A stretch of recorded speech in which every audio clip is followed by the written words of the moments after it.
A brass warming pan, long-handled, its copper-coloured belly dented once near the rim from some forgotten collision with a door frame, hangs on an iron hook beside the kitchen range, and it has hung there so long that the hook itself has bent slightly forward under the weight of it, leaning out from the wall like something that has grown tired of standing straight.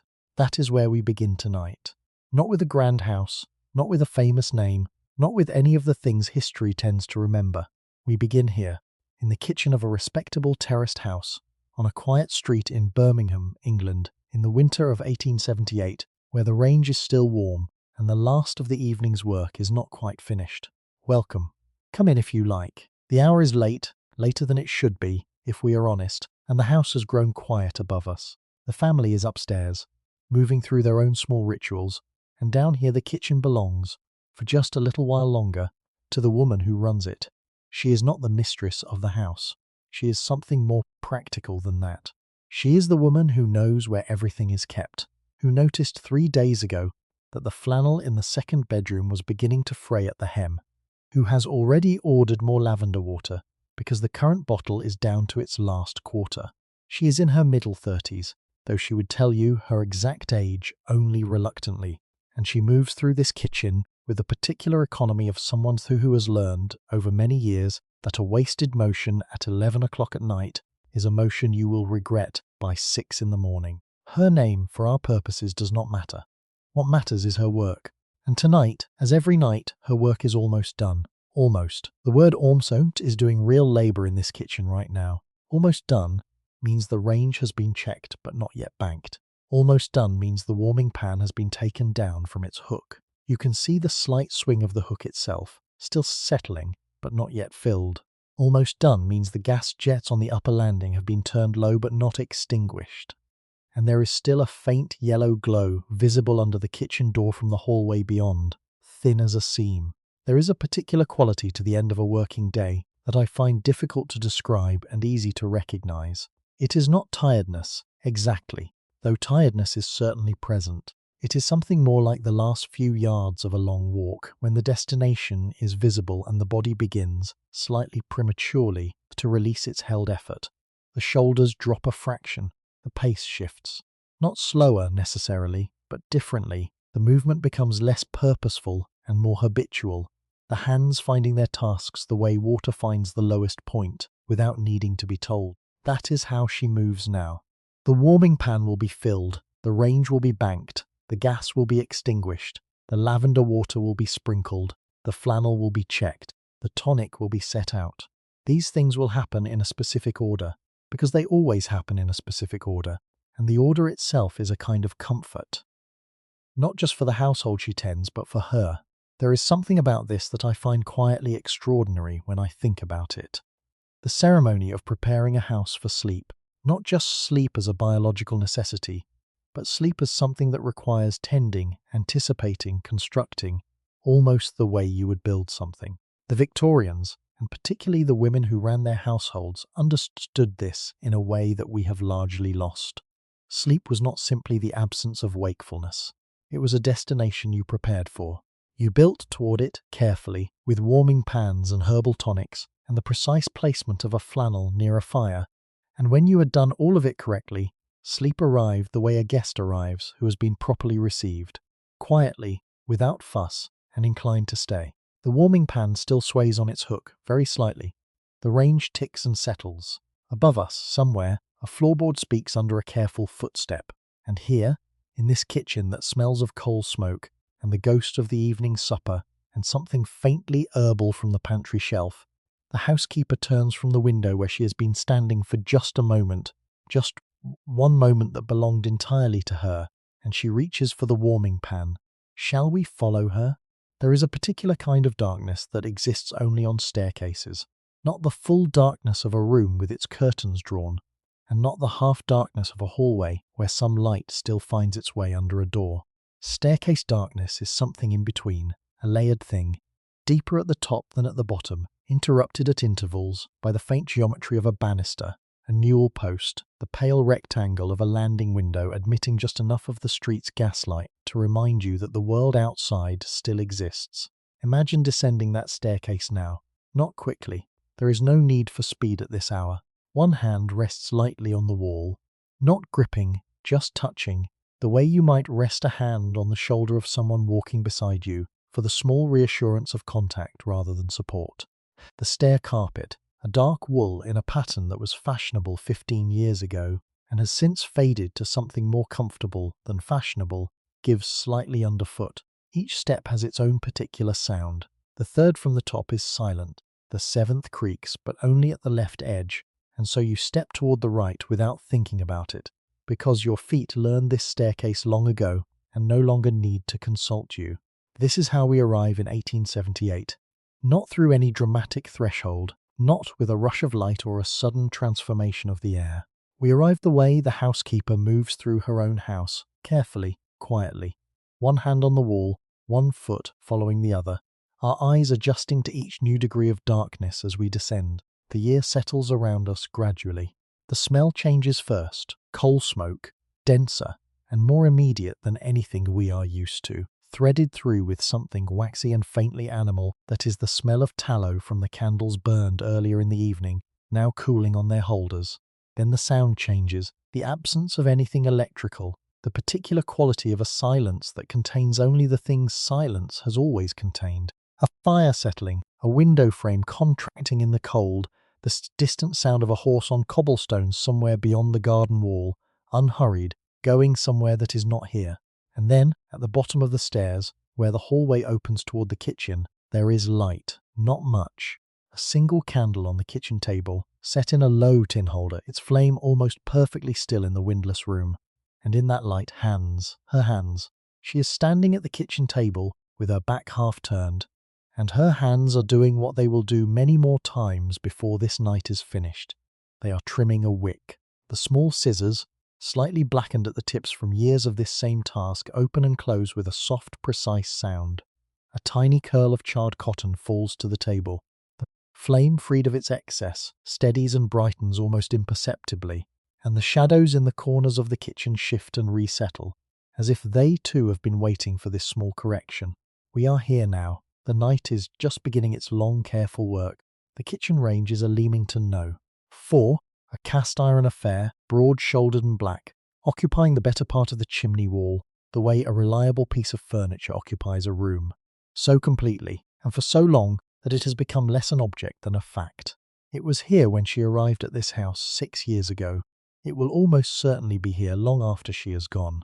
It radiates heat even now, at this late hour, with the fire inside it reduced to its nighttime minimum, a deep banked warmth that you feel first at your shins, and then, if you stand close enough, at your face, a gentle pressure of heat rather than a sharp one, the way warmth feels when it has been stored rather than freshly made. She sets the candle on the shelf above the range, the small wooden shelf that holds, in a precise and unvarying arrangement, a tin of salt, a box of lucifers, a small cracked pot containing 3 pencils and a stub of chalk, and a folded piece of paper on which she has written tomorrow's requirements in her close, unhurried hand.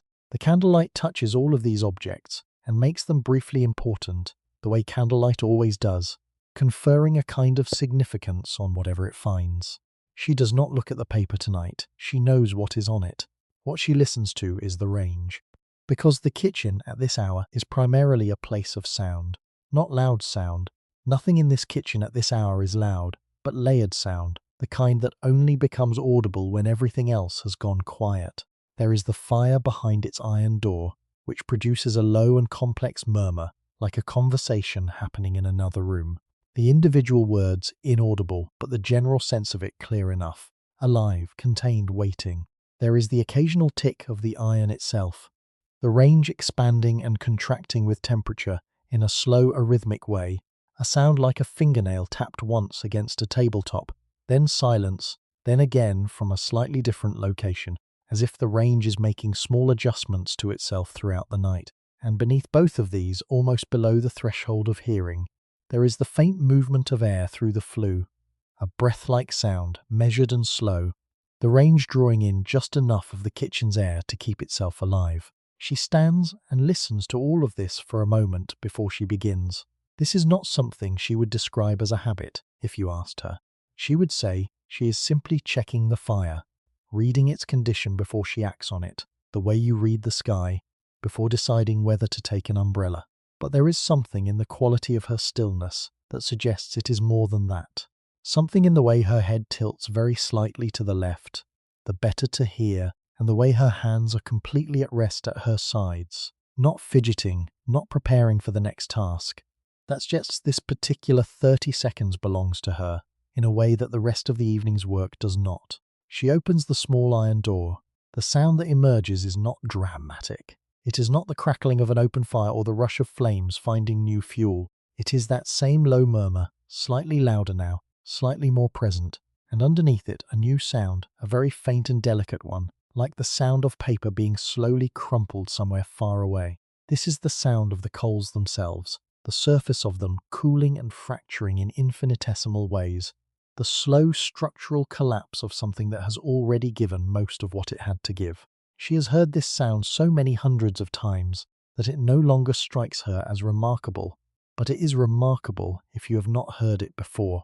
It is the sound of spent heat, of energy that was once violent and visible, reduced now to this last quiet conversation with the air. She looks at the coals, too bright and the fire needs more ash, too dark and it may not survive the night. What she sees now is satisfactory. A deep orange at the centre of the coals, fading to red at the edges, the ash around them a pale fine grey that tells her the fire has been burning cleanly. She reaches for the ash pan. The ash pan slides out from its slot beneath the firebox on two worn runners, and the sound it makes is entirely specific to this action and this range. A dry, whispering scrape, followed by the softer sound of ash shifting inside the pan as it tilts slightly on its way out. She has heard this sound so many hundreds of times that it has ceased to register as a sound at all, and become instead a kind of punctuation, the comma that separates the evening's work from the night's rest. She sets the ash pan on the hearthstone. The ash inside is fine and white grey, the residue of coal that has done its work completely, and it settles in the pan with a particular silence of something very light and very dry, a silence that is almost its own kind of sound, the way the absence of a familiar noise can be as noticeable as the noise itself. She takes the small iron shovel from its hook on the side of the range, and she begins to move ash from the pan onto the coals. This is the banking. It is done slowly and with attention. The shovel makes a soft, sandy sound as it moves through the ash, not the scrape of metal on stone, but something gentler, more like the sound of a hand brushing slowly across a wooden table. Each shovelful makes a different sound as it lands on the coals. A soft thump when the ash is thick and lands on a flat coal surface, a faint hiss when it settles near a still warm edge, a dry whisper as it slides from the shovel and finds its resting place among the embers. She listens to these sounds as she works. They tell her things. Too much ash too quickly, and you smother the fire completely, arriving in the morning to a cold range and a kitchen that will take an hour to warm. Too little and the coals burn through the night, consuming fuel that was not intended for consumption. The right amount is a judgment, not a measurement, and like most judgments it lives in the hands rather than the head. In the slight resistance of the shovel as the ash settles over the coals, in the way the deep orange at the centre dims, but does not disappear, retreating to something smaller and more secret, a slow pulse rather than a glow. She moves the ash carefully. The sound in the firebox changes as she works. The low murmur becomes quieter, not silence but muffled, the way sound changes when you close a door on it. The faint crackling of the cooling coals softens further, each small sound more widely spaced now, the intervals between them longer and longer, like a conversation gradually running out of things to say. The fire is not gone. It is only going inward, concentrating itself around whatever small, protected heart of heat will carry it through until morning. She sets the shovel down. The sound of iron on stone, brief, clean, final, now the damper. The damper is a small iron plate inside the flue, controlled by a lever on the side of the range. A lever that moves through 4 positions, marked not with words but with small notches, worn into the iron by years of use. She moves the lever to the 3rd notch, and the sound this produces is modest. A soft clunk, felt as much as heard, the iron plate inside the flue rotating on its pin to cover 3/4 of the opening. But the change in the ranger's voice is immediate.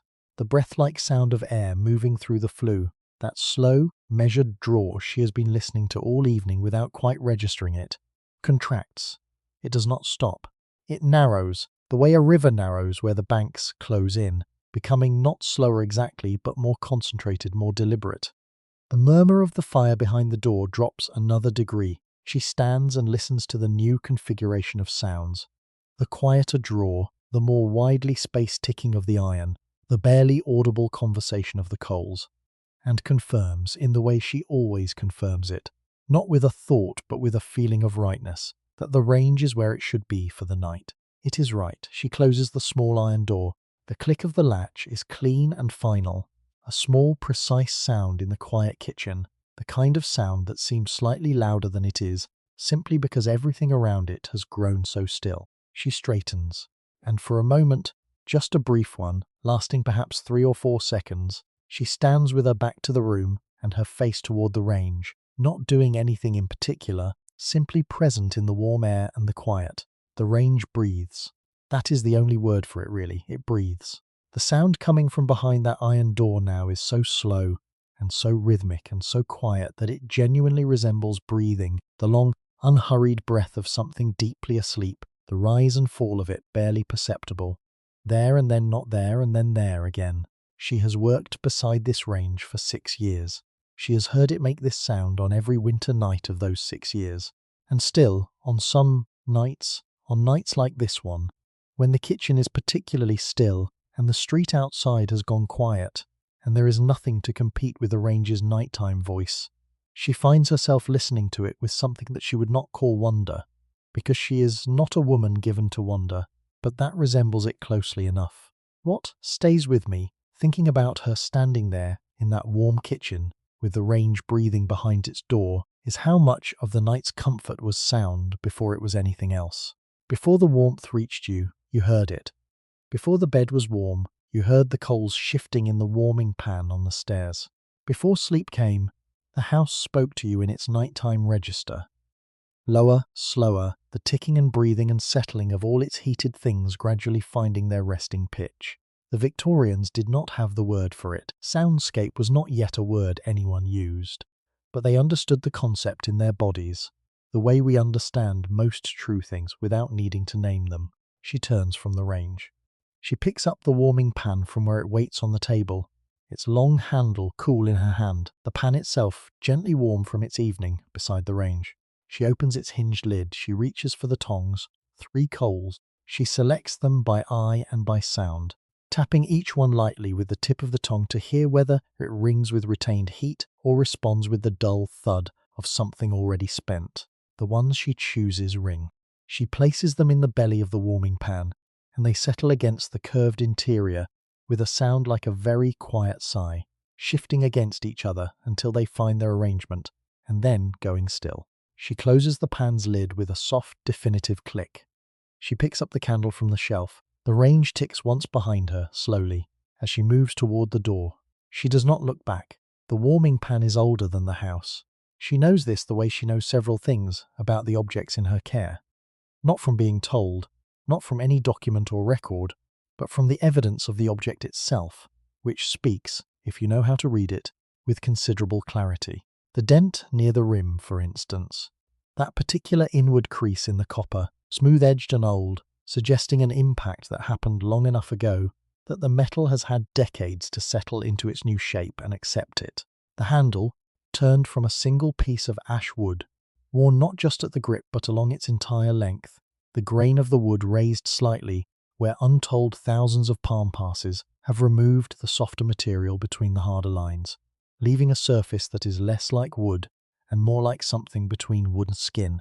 The hinge on the lid, which moves with the particular ease of a hinge that has been opened and closed so many times that all resistance has long since been worn away, leaving only a clean, frictionless arc. She carries it now with both hands, her right on the handle, her left cupped beneath the pan's belly, steadying it. The coals inside have already begun their work. She can feel the warmth through the copper even before the pan has fully left the kitchen. A gentle, radiant heat that moves through the metal and into her palm with a quality quite different from the direct heat of an open fire. This is stored heat, conducted heat, the warmth of something that absorbed energy hours ago and is now releasing it slowly and evenly, the way stone releases the day's sun long after the sun has gone. The copper is smooth under her left hand, very smooth. This, too, is the work of years, not years of deliberate polishing, though the pan is polished regularly, but years of handling, of palms and fingers moving over the same surfaces in the same ways until the metal has taken on a quality that is almost organic, almost warm in itself, independently of the coals inside it. She has noticed, on very cold mornings when the pan has been hanging unheated on its hook, that it still feels slightly warmer than it should, warmer than the air around it, warmer than the iron of the range beside it. She knows this is not possible, strictly speaking. She knows copper does not generate its own heat, but the sensation persists, and she has never quite talked herself out of it. She moves to the door that leads from the kitchen to the back hallway, and she manages the handle with her right elbow, a practiced movement, not graceful exactly, but efficient, the kind of physical solution that develops through repetition rather than design. The door swings inward. She steps through. The back hallway is cold. This is the first thing her hands tell her. Not the temperature of the air against her face, which registers a moment later, but the cold coming up through the floor, through the thin soles of her house shoes, and the change in the quality of the air against the back of her right hand, where it grips the warming pan's handle. The handle, which was room temperature in the kitchen, now feels comparative warm. The hallway has not been heated today. It is a through space, a corridor, not a room anyone occupies. And the cold that has settled into it since the afternoon has a dense, patient quality, as if it has been here long enough to consider itself permanent. She moves through it quickly, not hurrying, exactly. She does not hurry with the warming pan, because the pan is full of hot coals, and hurrying with hot coals is not a thing she does, but efficiently, with the particular brisk purposefulness of someone moving through a cold space toward a warm one.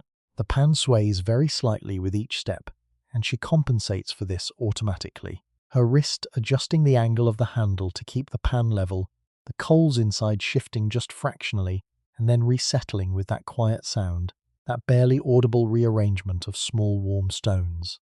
The stairs begin at the end of the hallway.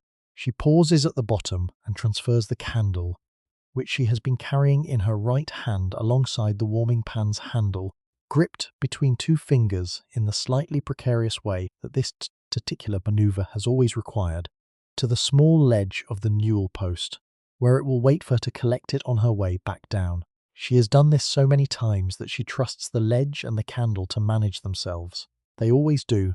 Now she climbs. The warming pan changes in her hands as she climbs. On the flat, it was a balanced weight. The handle and the pan's body in a kind of equilibrium, the effort distributed. On the stairs, the geometry shifts. The handle must be held higher to keep the pan level, and the weight of the coals inside it. Not heavy, perhaps 2 pounds altogether, but 2 pounds held at an angle and kept steady, requires something more than 2 pounds of effort, settles into her forearms and shoulders, in a way that she feels not as discomfort but as presence. This is what it weighs. This is how it occupies the body. She is aware of the pan the way you are aware of something you are responsible for, not anxiously, but attentively. A low-level consciousness of its position and condition that runs beneath her other thoughts without interrupting them. The stair carpet is softer underfoot here than in the back hallway. Her steps slow almost without intention, the softness underfoot encouraging a quieter pace, the way soft ground in a garden makes you walk differently than pavement does. The house is asleep above her, or nearly so. The master's study door is closed and dark at the bottom of its frame. The children's room, 2 children, 7 and 9, reliably asleep by 9, shows no light. Only the mistress's room, at the far end of the upper landing, has a thin thread of candlelight visible beneath the door, which means the mistress is still reading, which is usual, and means the mistress's bed will be last. She always does the occupied rooms last. Not out of any formal protocol, there is no rule that says this, but because it feels right. The warming pan is a gift of heat, and like most gifts it is better received when the recipient is almost ready for it rather than entirely ready. A bed warmed too early loses its warmth before it is needed. A bed warmed just before the body arrives, so that the sheets are warm but not hot, comfortable rather than overwhelming, is a bed that does its proper work. She has thought about this more than might seem necessary for a practical task. But then, most practical tasks repay thought, in her experience. The thinking is what keeps them from being merely mechanical. She reaches the top of the stairs. The upper landing is narrow and low-ceilinged compared to the ground floor. A Victorian economy. The grandeur concentrated where visitors see it. The upper floors more honest about their dimensions.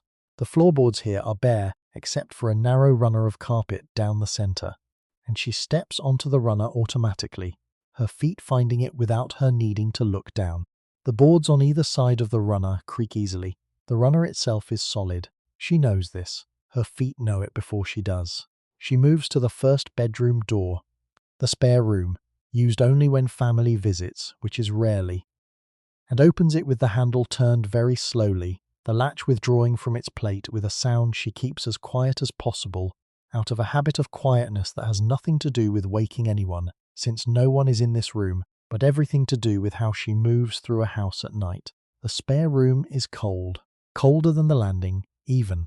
The cold of a room that has not been heated in several days, thick and still, with the particular quality of cold air that has been enclosed and undisturbed. A cold that feels slightly dense against the face, the way very old silence feels slightly dense against the ears. She crosses to the bed. The bed in the spare room has been made up in anticipation of a visit that is due at the end of the week. A cousin of the mistress's, she believes, though the domestic details of family visits are not her primary concern beyond their practical implications. The sheets are starched and cool under her left hand as she draws back the top layer. A smooth, resistant coolness, the coolness of linen that has been pressed and folded and has retained both the smoothness of the iron and the chill of the room. She slides the warming pan between the sheets. The sensation travels up the handle as she does this. Not heat now, but resistance. The slight friction of the pan's copper belly against the linen, and then the release as the pan finds the space between the sheets and settles into it. She moves the pan in a slow, deliberate figure, across the foot of the bed first, then up toward the middle, the copper moving against the undersheet with a soft, barely audible whisper of metal on starched linen. Not too slowly, not too quickly. The pace that experience has established as the right one for warming a bed thoroughly without holding the pan in any one place long enough to scorch. The warmth enters the linen ahead of the pan, spreading outward from wherever the copper has just passed, and she can feel this warmth reflected back up through the handle, faint, like an echo. The bedclothes returning to the pan, a fraction of what the pan has given them. She draws the pan back. She retucks the sheets, pulling the top layer back into its smooth alignment, pressing the fold down with the flat of her hand, feeling the warmth she has just deposited, sitting there in the linen like a patient, invisible thing. Under her palm the sheet is warm, evenly warm, warm in a way that has no edges, that begins and ends gradually rather than abruptly. She straightens. She moves to the door. One room done. 3 more to go. She carries the pan back into the landing's cold air, and the warmth from it touches her wrists and forearms and the front of her dress as she walks, and this she thinks, though she does not quite put it in words, even to herself. This small peripheral warmth, carried from room to room through a cold house on a winter night, is not nothing.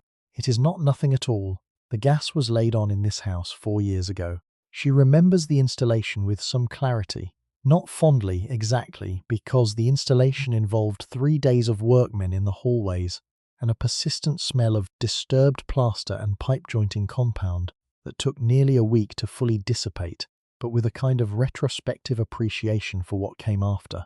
Before the gas, there were oil lamps on every surface of the ground floor and candles everywhere above, and the management of light in this house was a considerable undertaking. The filling and trimming and cleaning of oil lamps alone constituting a morning's work for one person. The gas simplified all of that. It did not eliminate the work, because gas jets still require maintenance, and the mantles are fragile, and the pipes occasionally make a sound in the walls at night that she has never quite gotten used to, a low, intermittent gurgle like water moving somewhere it should not be. But it simplified the work, and simplification, in her view, is a form of progress worth acknowledging. What the gas did not simplify is the smell. This is what she is aware of now, moving from the spare room back onto the upper landing, the warming pan still in her hands. The smell of the gas jets that have been burning on this floor since early evening, a smell that she has come to know so well that she rarely notices it except in moments like this one, when she has been briefly in an unlit room and returns to the landing where two jets are still burning low, and the smell reasserts itself with the mild insistence of something that has been there all along, waiting for her attention.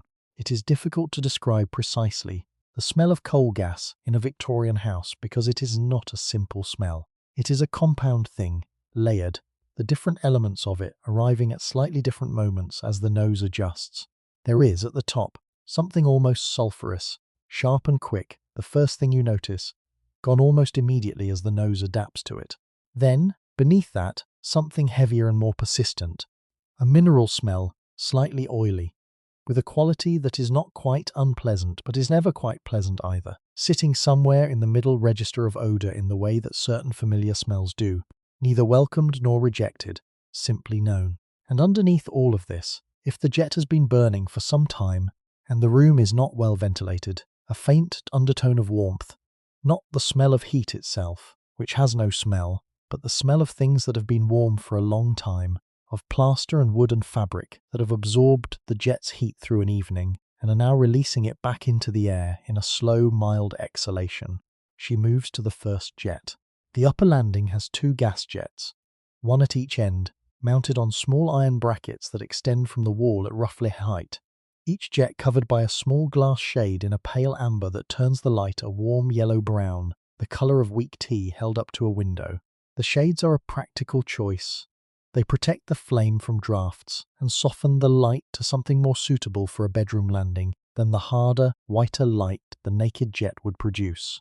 They also trap a small amount of heat, and if you hold your hand near one, not touching, just near, you can feel that trapped warmth radiating outward in a soft, invisible ring. She does not hold her hand near the shade tonight.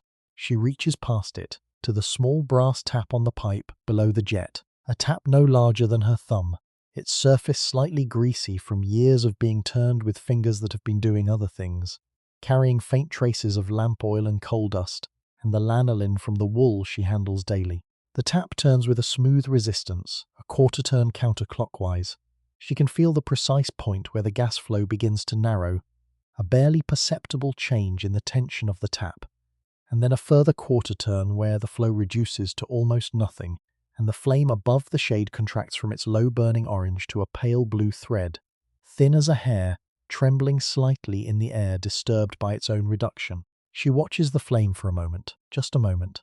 This is the part that always requires a decision, low or out. On most nights, the jets on the upper landing are turned fully off before she comes up with the warming pan. But the mistress is still reading, that thin thread of candlelight still visible under the door at the far end of the landing, and it seems wrong to leave the landing in complete darkness while someone in the house is still awake. Slow. The pale blue thread stays. The smell changes as the flame reduces. This is the thing about gas that she has noticed over 4 years of managing it. The smell is not constant, but shifts with the flame's size and behaviour. A full burning jet produces that compound smell she described to herself earlier. Sulphur, mineral, warmth. A jet burning low produces something different, sharper, more immediate, with less of the underlying warmth smell and more of the top note, the quick sulphurous edge that is the smell of incomplete combustion, of gas not entirely burned. She has learned to be alert to this smell in the way that people who live with gas learn to be alert to it. Not with anxiety, exactly, but with a background attentiveness. The way you are attentive to a sound that is usually innocent, but could occasionally mean something else. She moves to the second jet, at the far end of the landing. This one she turns fully off. It serves only the landing itself. The spare room is now done. The children's room has been dark for hours, and the only remaining room up here is the mistress's, which has its own candles and does not need the landing jet. She turns the tap the full half circle, feeling the gas flow cut off completely, and the flame above the shade does not diminish gradually, but goes out with a small, precise sound. A soft pop, barely audible, more felt than heard as the last of the burning gas is consumed, and the flame finds nothing more to sustain it. The shade above the extinguished jet retains its warmth for a moment. She can feel it as she reaches past to turn the tap, the glass still radiating the heat of the flame that just lived inside it, a ghost warmth, present for perhaps 30 seconds before the cold landing air absorbs it completely. And then the smell changes again, because an extinguished gas jet has its own smell, distinct from a burning one. Briefly, for just a few seconds, the air around the extinguished jet carries a concentrated version of that mineral oil smell, the unburned gas from the last fraction of a second before the tap closed, dissipating into the landing air in a small invisible cloud. She steps back from it. The landing is now lit only by the single remaining jet at the other end, the one she turned low, and by the thin thread of candlelight under the mistress's door, and by the faint blue-grey light of the landing window, which admits the gaslight from the street below in just sufficient quantity to suggest the shapes of things without fully revealing them. The banister, the newel post at the top of the stairs, the row of framed prints along the wall, their subjects indistinguishable in this light, visible only as darker rectangles against the pale plaster. She stands in this half-light for a moment, the warming pan cooling slightly in her hands, the coals inside it still warm, still doing their work, but the pan itself no longer quite as warm as it was at the bottom of the stairs. The landing smells in this moment of several things at once. There is the residual gas smell, that mineral undertone, already fading. There is the smell of the landing's wool carpet runner, a smell of dry fibre, and the particular dustiness of fabric that is cleaned regularly, but never quite free of the accumulating residue of a house's daily life. Coal particles carried up from below on shoes and skirts, traces of the lavender sachet stored in the linen cupboard, the faint sweet note of the beeswax used on the banister twice weekly. There is the cold from the landing window. Not a smell exactly, but cold air has a quality, an almost smell, a cleanness that registers somewhere between scent and sensation, the smell of the outside world coming through old window frames that do not quite seal against the winter. And underneath all of this, very faint, very distant, but present, the smell of the rooms themselves, of sleep already begun, of breath, of warmth, of human bodies at rest behind their closed doors, the air in those rooms becoming gradually heavier and more personal as the night progresses, as the gas has been turned off and the candles extinguished one by one, and the bodies beneath the warmed blankets have given their heat back to the enclosed air and received the enclosed air's warmth in return. She knows this smell. It is the smell the house makes in its sleep. She finds it, she would not say comforting exactly. Comforting implies that she needs comfort, and she is not a woman who thinks of herself in those terms. But it is familiar, it is correct, it is the smell of a house that has been properly managed through its waking hours, and has been permitted now to begin its long rest. And there is a rightness to that smell that she recognizes in her body, before her mind has formed any thought about it. The warming pan shifts in her hands. The coals inside settle with that quiet sound, that small, intimate rearrangement, and she feels the movement transmitted through the copper and the handle into her palms. Still warm, still enough. She moves toward the mistress's door. Not to knock, the mistress does not need her now, or will ring if she does, but to pass it on her way back to the stairs, and to confirm by the continued presence of that thin thread of candlelight that all is as it should be. She passes it. The light is there.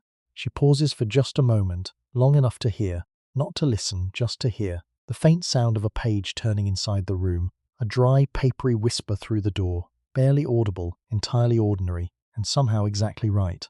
The mistress is reading. The house is settling.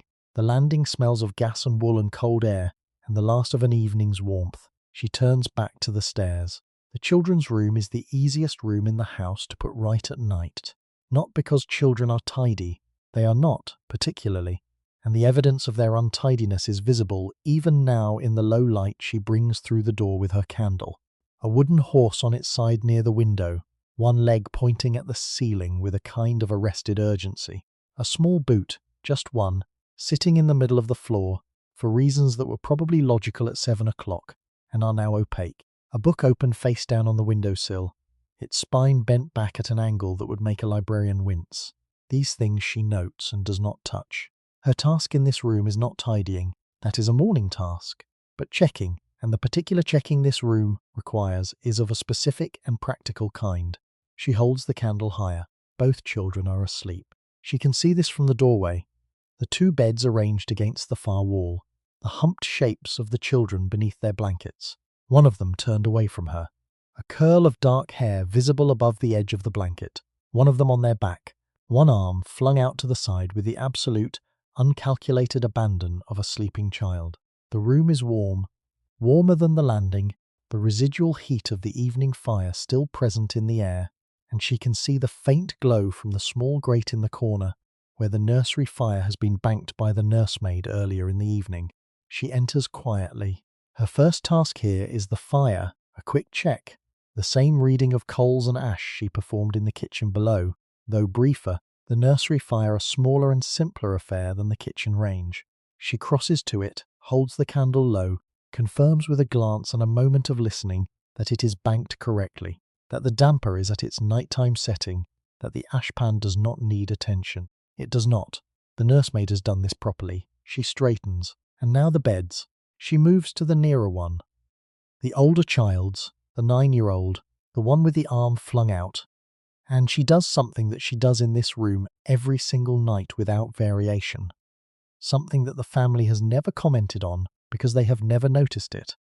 Because it is not the kind of thing that announces itself. She looks at the position of the bed. More specifically, she looks at the direction the head of the bed is pointing. The bed, like all the beds in this house, is oriented so that whoever sleeps in it lies with their head pointing east and their feet pointing west. This is not an accident. This is not the result of the room's dimensions or the placement of the window or any other practical consideration, though she would certainly offer one of those explanations if asked. It is a deliberate choice, one she made when she first arranged this room 6 years ago, and one she reconfirms in this small nightly act of looking every night since. Here is the thing, and I find myself wanting to tell you this because I think it is one of the stranger and more quietly wonderful corners of Victorian domestic life, a place where science and superstition and genuine practical concern were so thoroughly mixed together that you could not have separated them with any confidence at the time. In the 1870s, it was widely held, not as fringe belief, but as reasonable educated opinion, the kind of thing discussed in household management manuals and in the letters pages of respectable periodicals, that the directions in which a person slept had measurable effects on their health. Specifically, that sleeping with the head pointing north was dangerous. The reasoning was semi-scientific by the standards of the day. The Earth, it was understood, had magnetic poles, and the Earth's magnetic field ran, broadly speaking, from south to north. A person sleeping with their head to the north was aligning their body with this field, running parallel to the invisible lines of magnetic force that pass through the planet. And this alignment, it was argued, disturbed the body's own nervous currents, interfered with the natural processes of rest and restoration, and produced over time symptoms including restlessness, bad dreams, weakened constitution, and a general failure to wake refreshed. Reputable household manuals of the period, and several physicians whose opinions were taken seriously by the educated middle class, recommended sleeping with the head pointing either east or south, east being generally preferred. Some went further and provided diagrams.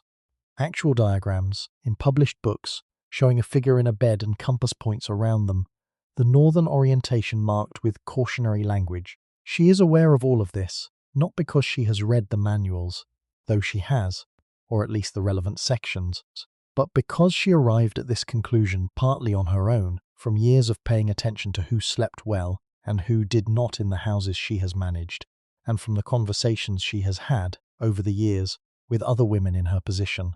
Housekeepers talk to each other. They compare notes. They form, through the accumulation of practical experience, a body of knowledge that is not written down anywhere but is nonetheless real and is transmitted with considerable care. Whether she believes it entirely, whether she would, if pressed, stake her professional reputation on the proposition that magnetic north disturbs the nerves, is a more complicated question. She would say, if asked, that it costs nothing to be careful. She would say that a bed can only point in one direction, and east is as good as any other, and better than north, and why would you choose otherwise when the choice is so easy to make? This is, I think, a very practical form of faith. She looks at the child's bed now, confirming, as she does every night, that the head is pointing east, that the child's dark hair curled above the blanket is pointing toward the window and the street beyond and the cold eastern dark. It is, it always is, she has never had to correct it. She tucks the blanket more firmly around the flung-out arm, not because the arm needs tucking in, but because the gesture is available to her, and she takes it, pressing the blanket gently against the small shoulder, feeling the warmth of the sleeping child through the wool. The child does not stir. The arm, relieved of its outflung position by the soft constraint of the blanket, settles slightly inward, and the child breathes on, entirely undisturbed. She moves to the second bed. The younger child is more deeply burrowed, the blanket pulled up almost over the head, just the curl of dark hair and the closed curve of an ear visible at the top. She checks the bed's orientation, east, yes, correctly east, and then she checks by touch more than sight the warmth of the blanket over the small body below it. Warm, evenly warm. The warming pan has already been through this bed, earlier in the evening, and its work has held. The linen beneath the blanket still retaining a faint, fading warmth, not enough to feel through the wool, but enough to have informed the body beneath it as it fell asleep. Easing the transition from wakefulness to rest, she stands between the two beds for a moment. The candle she has set on the mantelpiece across the room, not on the bedside table, which is too close to the sleeping children and its light too direct. And from that distance, it illuminates the room in a way that is gentle and somewhat uncertain, the light reaching the beds as a soft wash rather than a direct beam, the shadows it casts long and unsharp. The whole room existing in that intermediate register between visibility and darkness, where familiar things become slightly more themselves, their shapes simplified and stilled. She looks at the children. She does not think anything particular. She is not given to extended reflection on the sleeping children in her care. That would be, she would feel, a trespass of some kind, an intrusion into something that is not quite her domain. But she looks. For a moment she simply looks. The wooden horse on its side near the window, the single boot in the middle of the floor, the book with its spine bent back on the windowsill, the two beds, their heads pointing east, the two children, breathing, the candle on the mantelpiece, its flame perfectly still in the windless room. She collects the candle, she moves to the door. She pauses there, with her hand on the door frame, and she looks back one more time, a habit she cannot quite account for. This final look before she leaves a room where children are sleeping, as if she is confirming something that cannot be confirmed too many times. Everything is in order. Everything is as it should be. The beds point east. The fire is banked. The blankets are tucked. The room is warm and quiet and safe in the particular way that rooms are safe when they have been carefully prepared by someone who knows what careful preparation requires. She steps out. She pulls the door to, not quite closed, because a fully closed door feels wrong when children are sleeping behind it, but nearly closed, the latch resting against the plate without engaging, the door held in place by its own slight warping against the frame. The landing receives her back into its cold and its half-light. The warming pan in her left hand. She has been carrying it all this time, coals now well into their slow cooling, but still warm enough for one more bed, shifts slightly as she adjusts her grip. One more room. The mistress's room at the end of the landing. She moves toward it, her candle making her shadow run ahead of her along the wall, long and slightly distorted, reaching the mistress's door before she does.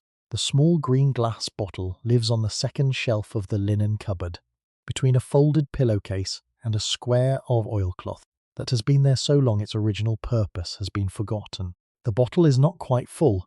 She noted this 3 days ago, and has already ordered more from the chemist on Corporation Street, who supplies the house with its various domestic preparations, and who knows by now exactly which lavender water she wants, because there are several kinds and she has tried most of them, and this one, which comes in a green bottle with a paper label printed in dark blue ink, is the right one.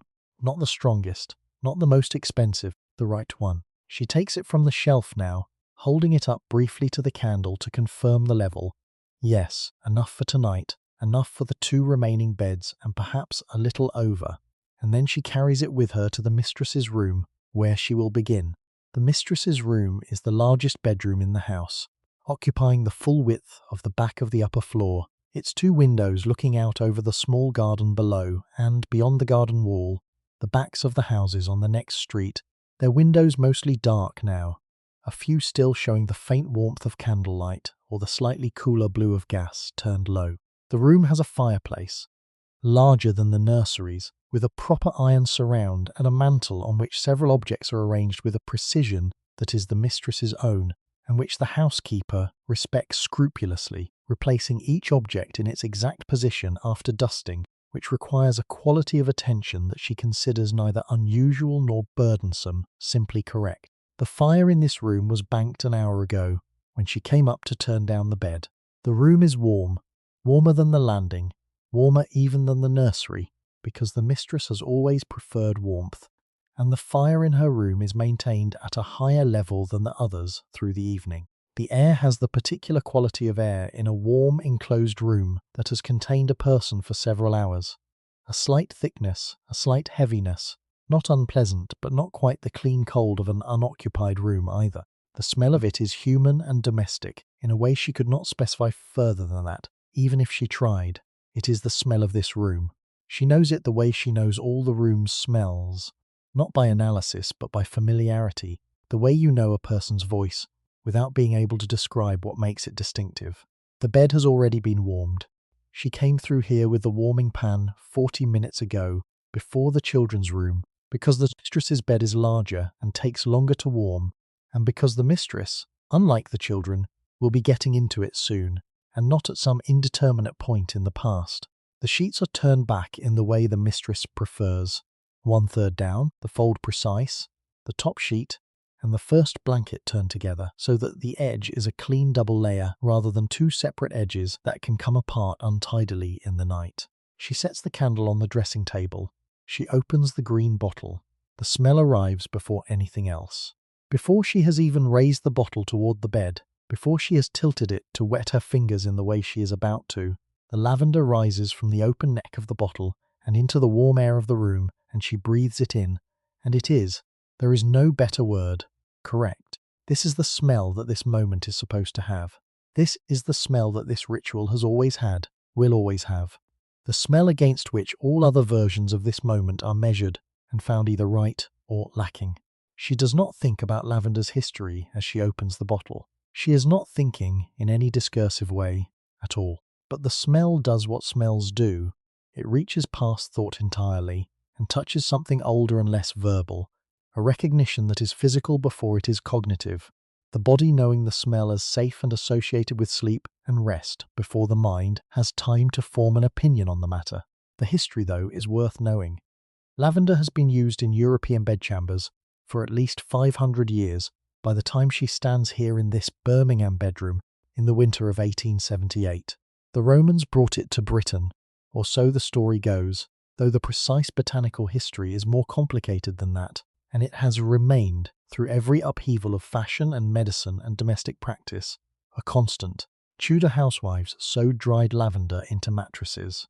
Stuart ladies kept lavender water on their dressing tables.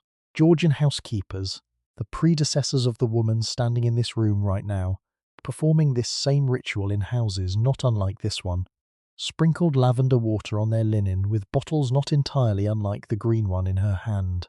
What is it about lavender that makes it persistent in this way across centuries of other changes? The smell, certainly, that particular combination of floral and herbal and slightly sharp that is one of the most immediately recognizable smells in the world, that seems to require no education or cultural context to register as pleasant, but also, she thinks, or would think if she were thinking, its associations. Lavender does not smell of anything that has ever been threatening. It smells of care, of preparation, of the attention of someone who has thought ahead. It smells of a bed that has been made by someone who wanted it to be right. She tips the bottle against her first two fingers. The lavender water is cool against her fingertips. Slightly surprising, always, even after years of this, the coolness of it against skin that has been warm from the range and the warming pan, and the general warmth of a house going to sleep. She draws her fingers across the top sheet, just below the turned-back fold, in a slow, even stroke, left to right, the width of the bed, her fingers trailing the faint dampness of the lavender water across the pressed linen. She does this 3 times, once across the top of the sheet where a face might rest, once further down where the warmth of a body will carry the scent upward through the night, and once, the lightest application, barely more than a gesture, across the inside of the turned-back fold so that the scent is caught between the layers of linen and released slowly as the fold is disturbed by a body getting into bed. This 3-pass application is her own development. It is not in any household manual. It is the result of years of paying attention to what works, to which arrangement of lavender and linen produces the best effect, not the strongest smell, which is counterproductive and slightly medicinal, but the most even and persistent one, the one that is present as you get into bed and still faintly present when you wake in the morning, a continuity of scent through the whole arc of sleep. She recaps the bottle. The room smells now of lavender and warm linen, and the underlying coal smoke warmth of the banked fire. And these smells together constitute something that is very close to what she would describe as right. The lavender sits above the other, smells the way the top note of a chord sits above its lower members, distinct but supported, making sense in context in a way it would not make sense alone. She stands at the side of the bed and breathes it in, just for a moment, just one moment that costs nothing and takes nothing from anyone, and belongs entirely to the act of noticing, of registering that the thing has been done well, that the smell is correct, that the bed is as ready as a bed can be made to be. There is something about this that I think we have lost, or at least misplaced, this quality of attention to the small preparations. Not the lavender specifically, though lavender is easy enough to retrieve, but the idea that sleep is a destination worth preparing for, that the transition from wakefulness to rest is not merely a biological event but a ceremony, and that ceremonies benefit from being performed carefully. The Victorians were not, as a general rule, a culture given to excessive ease. They worked long hours, they expected a great deal from themselves and from the people in their employ. They had firm opinions about idleness that were not always fair. But in this one area, the preparation of sleep, they seem to have understood something that we have largely abandoned, which is that comfort does not arrive on its own. It is made. It is assembled, piece by piece, by hands that know what they are doing and take the time to do it right. She replaces the stopper in the green bottle. She will use it once more tonight. The spare room bed, when she has finished here, but she sets it on the dressing table for now, rather than carrying it with her, because she has one more task in this room before she is done. She moves to the washstand. The washstand is a marble-topped affair in the corner, its surface holding a china basin and a matching ewer, and set slightly to one side, the small items that constitute the mistress's nighttime preparation: a folded flannel, a bar of soap in a covered dish, a glass of water with a cloth pressed over the top. She checks each of these. The water is fresh, she drew it herself an hour ago. The soap dish is covered. The flannel is folded correctly, which is to say in thirds, which is the mistress's preference. She adjusts the flannel slightly, a quarter of an inch, no more. The adjustment is not strictly necessary. She makes it anyway, because a thing worth doing is worth doing exactly. The candle on the dressing table burns without comment. The room smells of lavender and warmth, and the long, slow breathing of a house that is finding its way toward quiet. She picks up the green bottle. She picks up the candle. She moves to the door. Behind her, the bed waits, warm, smooth, faintly scented, with the patient, impersonal readiness of something that has been correctly prepared and needs nothing further from anyone. It is ready. She closes the door behind her without a sound. The tonic is made in the kitchen, earlier in the evening, before the supper things are cleared. This is the order of it. The tonic first, then the clearing, because the tonic requires the range to be at its cooking heat, and the clearing can be done in a cooling kitchen, whereas a tonic made in a cooling kitchen is a tonic that has not been made properly, the herbs not fully releasing their properties into the water, the whole preparation compromised at its foundation by impatience. She has explained this to the scullery maid, who has the task of beginning the tonic when she is occupied elsewhere, and the scullery maid has understood it, or at least has understood it sufficiently to do it correctly, which is the practical equivalent of understanding and the version she requires. The tonic tonight is the winter preparation.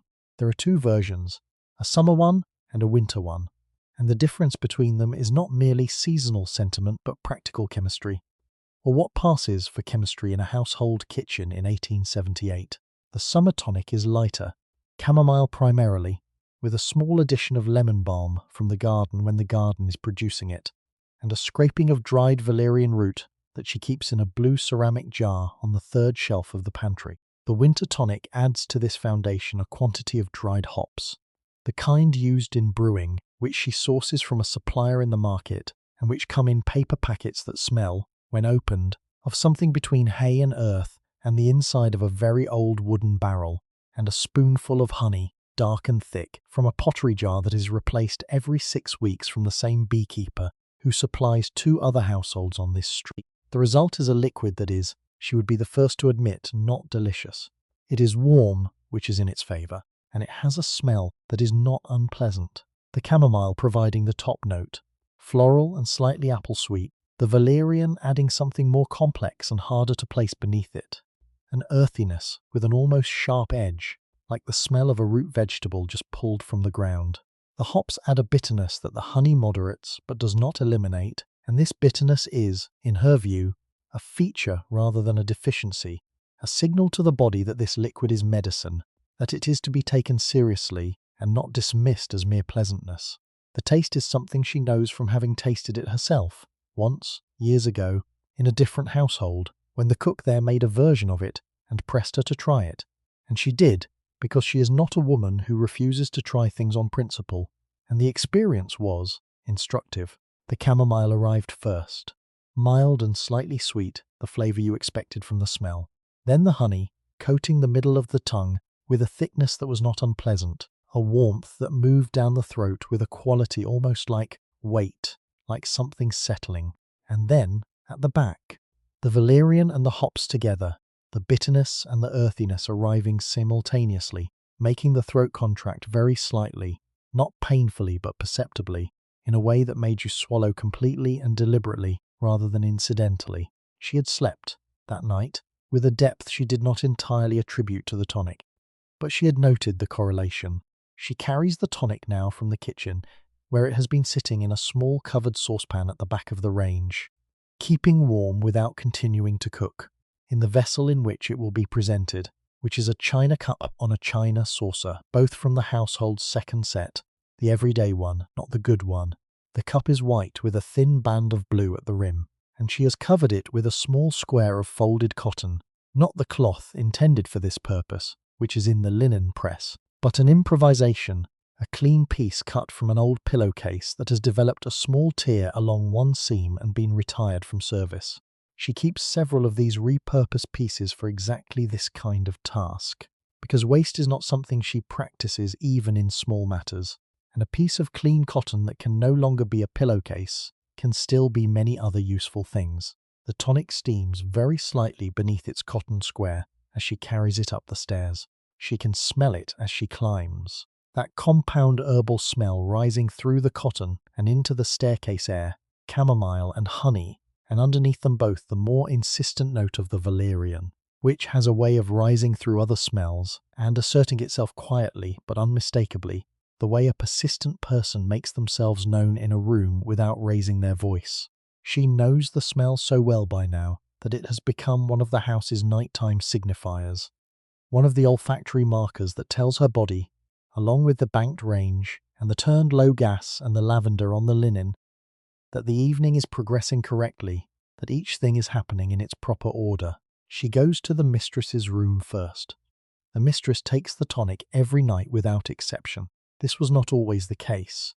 When she first came to this house, 6 years ago, the tonic was made only occasionally, on nights when the mistress had mentioned difficulty sleeping, or when the household had been disrupted by some event that might reasonably be expected to produce restlessness. But over the years, the occasionally had become regularly, and the regularly had become always, and the always had been going on for long enough now that it is simply part of the night, as unremarkable and as necessary as the warming pan or the lavender water. She sets the cup and saucer on the nightstand, the small table by the bed, its surface occupied by a candlestick, a book lying open face down, in a way that is making her note, not for the first time, that the spine of this book will not survive much more of this treatment, and a small glass bottle of something amber-coloured that the mistress uses for her hair, its stopper slightly askew. She straightens the stopper automatically as she sets down the tonic. Then she adjusts the position of the tonic itself. Not centred on the nightstand, because the candlestick occupies the centre, but to the right of the candlestick, within easy reach of a hand extending from the bed, close enough to reach without sitting up fully, which is the correct position, the position that respects the particular drowsiness of someone who has been reading in a warm bed and does not wish to disturb it more than necessary to drink something. The cotton square stays over the cup. This is important. The tonic is meant to be warm when it is drunk, and warm means warm throughout, not warm on top and cooling from the bottom, which is what happens when a hot liquid is left uncovered in a cool room. The cotton square is not a perfect insulator, but it is something, and something is the difference between a tonic that does its work and one that is merely present on the nightstand while sleep is found without its assistance. She stands for a moment beside the nightstand. The room is quiet. The fire is banked.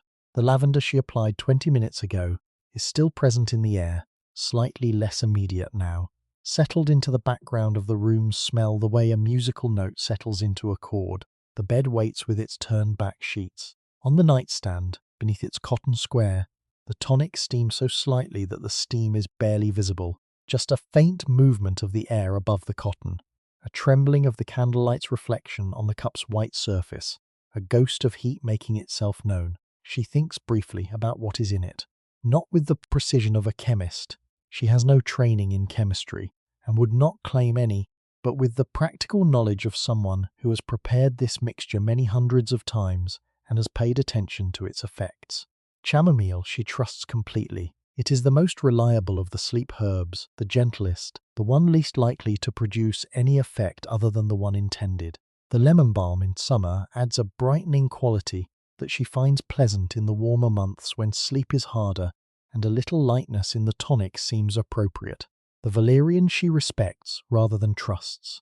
It is a stronger preparation, with a depth of effect that chamomile alone does not produce, and she is measured with it, neither too much nor too little, guided by the experience of what too much produces, which is a heaviness in the morning that is not rest but something closer to stupor, and what too little produces, which is a tonic that is essentially chamomile tea with a more interesting smell. The hops she finds fascinating, from a historical perspective, though she would not use that word. What she knows, from the supplier, from the cook in the previous household, from the conversations housekeepers have with each other on their afternoons off, is that hops have been used as a sleep preparation for much longer than their association with brewing might suggest. Hop pillows, hop tonics, dried hops sewn into small sachets and placed inside pillowcases so that the sleeper breathes their mild sedative properties through the night. There is a story. She has heard it from more than one source, which is her criterion for giving a story some credence, that George III, in his periods of illness, was prescribed a pillow stuffed with hops by one of his physicians, and that it was considered a serious and respectable prescription rather than a folk remedy. Whether this is true, she cannot say, but she puts the hops in the winter tonic, and she has put them in for 6 years, and the mistress sleeps. That is sufficient evidence. She moves to the spare room. The spare room nightstand, a simpler piece than the mistress's, a plain deal table with one drawer, receives its tonic in the same configuration. Cup to the right of the candlestick, cotton square over the top, positioned for easy reach. The cousin who will occupy this room at the end of the week does not know that the tonic will be waiting for her. She will find it there, warm and slightly steaming, and will either drink it or not. That is beyond the housekeeper's control, and she has made her peace with the limits of her control, which is one of the more useful things she has learned over 20 years of this work. She stands for a moment in the spare room, which smells of cold air and old furniture and the faint lavender she applied earlier, and she looks at the two objects on the nightstand, the candlestick, unlit, and the cup of tonic, covered and steaming faintly. It is a small arrangement, modest, unremarkable, the kind of detail that appears in no historical record and leaves no trace in any archive. But someone made it. Someone thought about what a tired person arriving at a cold bed in a strange room would need, and assembled those needs into a cup on a table, and covered it to keep it warm, and placed it within easy reach. She picks up her candle. She pulls the spare room door to behind her. The tonic sits in the dark, keeping its warmth as long as it can. The flannel nightgown has been warming by the fire in the mistress's room for 40 minutes. She placed it there herself, earlier in the evening, before the supper things were cleared and before the tonic was begun. Draped over the back of the small nursing chair that lives beside the fireplace, the chair's position chosen with the same care she applies to everything, close enough to the fire to receive its warmth, but not so close that the fabric is at any risk from a stray coal or an unexpected shift in the fire's behavior. The distance is one she has calibrated over years, in this house and in others, and it exists in her body as a spatial knowledge rather than a measurement. She places the chair where it goes the way she turns a tap where it should be turned, without calculation. She retrieves the nightgown now. The touch of it is the first thing, always, every time, the touch before anything else. Her hands close around the flannel, and the warmth of it comes through her palms immediately. Not the sharp warmth of something recently heated, but the deep, even warmth of something that has been absorbing heat gradually for a long time and has become itself a reservoir of it. Flannel holds warmth differently from other fabrics. Cotton, warmed, produces a surface heat, present at the touch, gone within moments of removal from the heat source. Flannel holds it longer, more generously, the loosely woven wool fibers trapping warm air between them, the way a nest traps the warmth of a body, releasing it slowly and continuously rather than all at once. She lifts the nightgown from the chair. The weight of it is modest. Flannel is not a heavy fabric, and the nightgown is simply cut, without the elaboration of lace or embroidery, at the collar and cuffs that the fashion plates would suggest. Because the mistress is a practical woman about her nightclothes, whatever her preferences in other areas of dress, the simplicity of it is, in a tactile sense, its virtue. There is nothing to catch or snag, nothing that requires careful handling, just the flat, warm, slightly textured surface of the flannel in her hands, as she shakes it gently to release any fold that has set in the 40 minutes it has been on the chair. She holds it up briefly and looks at it, not because she expects to find anything wrong with it. She washed and pressed it herself 2 days ago, and it has not been worn since, and the pressing has held, but, because looking is part of her process, the visual check that follows the tactile one, the two senses working together in the way they always work together when she handles fabric. Her eye moves over the surface of the flannel, with a speed that is not hurried but is very practiced.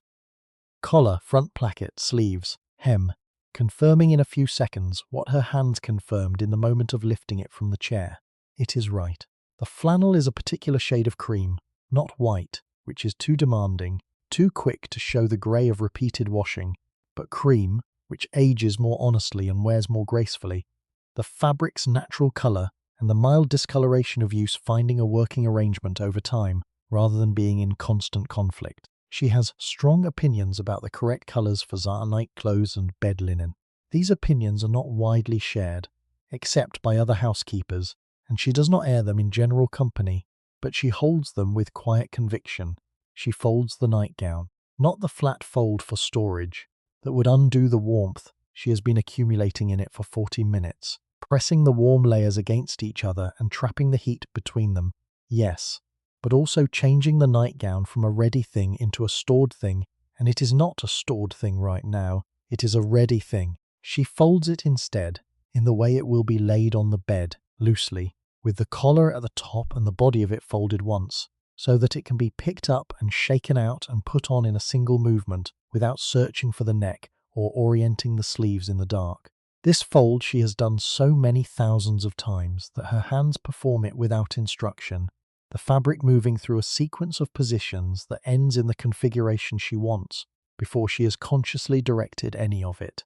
There is a satisfaction in this, in the competence of hands that know their work so thoroughly, that the mind is freed to be elsewhere during the doing of it, floating above the task the way a conductor floats above an orchestra that has played the piece so many times that his gestures are almost ceremonial. She carries the folded nightgown to the bed.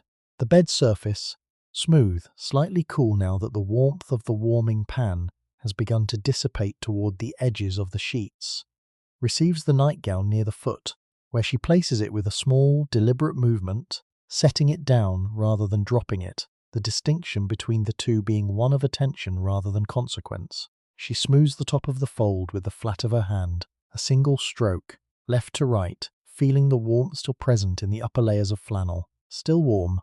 Good. The warmth of the nightgown and the warmth of the bed are not the same warmth. They have different qualities, different textures. The bed's warmth more diffuse and atmospheric, the nightgown's warmth more concentrated and immediate. but together they will constitute the warmth that receives a tired body at the end of the day. And the combination of them is more than the sum of its parts. She knows this from experience and from the evidence of the mistress's mornings. The mornings after well-prepared nights, when the mistress comes down to breakfast with a particular quality of ease about her, a settledness, that the housekeeper recognizes and privately notes. She moves to the washstand.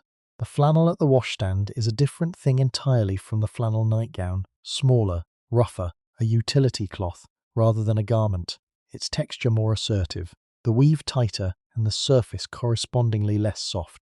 There are 3 of these face flannels in the regular rotation, each one distinguishable to her hands by the slightly different ways they have worn and softened with use, and she keeps them in a precise sequence, so that the newest is never used immediately after the oldest, which would make the difference in texture too sudden and noticeable. She checks the one currently on the washstand rail. It is the middle one, neither new nor worn, its texture at the comfortable midpoint between the slight roughness of fresh flannel and the smooth limpness that comes at the end of a cloth's useful life. She runs her thumb across its surface, feeling the weave, the regular grid of it, the slight resistance of the cotton threads against the pad of her thumb, the way the cloth gives fractionally under pressure and springs back when the pressure is released. This is what good flannel does. It resists and recovers. It is present under the hand without being passive, without simply yielding to whatever force is applied to it. She adjusts it on the rail. Just slightly, it has slipped a fraction to the left, more of its length hanging on one side than the other, and she centers it with 2 fingers, one on each side, pulling it to even. The adjustment takes perhaps 2 seconds. It is not a task anyone would list among the important ones. But a face flannel hanging unevenly on its rail is a face flannel that will be reached for in the half-dark of the morning and found slightly wrong, slightly not where it should be, and the slight wrongness of it will be the first thing a hand encounters on waking, which is not, in her view, the right way to begin a day. She cares about this. She cares about it in a way that she has occasionally tried to explain to the scullery maid, with limited success, because the scullery maid is 15 and has not yet understood that the small wrongnesses accumulate, that they build throughout a day in the bodies of the people who encounter them, creating a low-level friction that no one can name but everyone feels.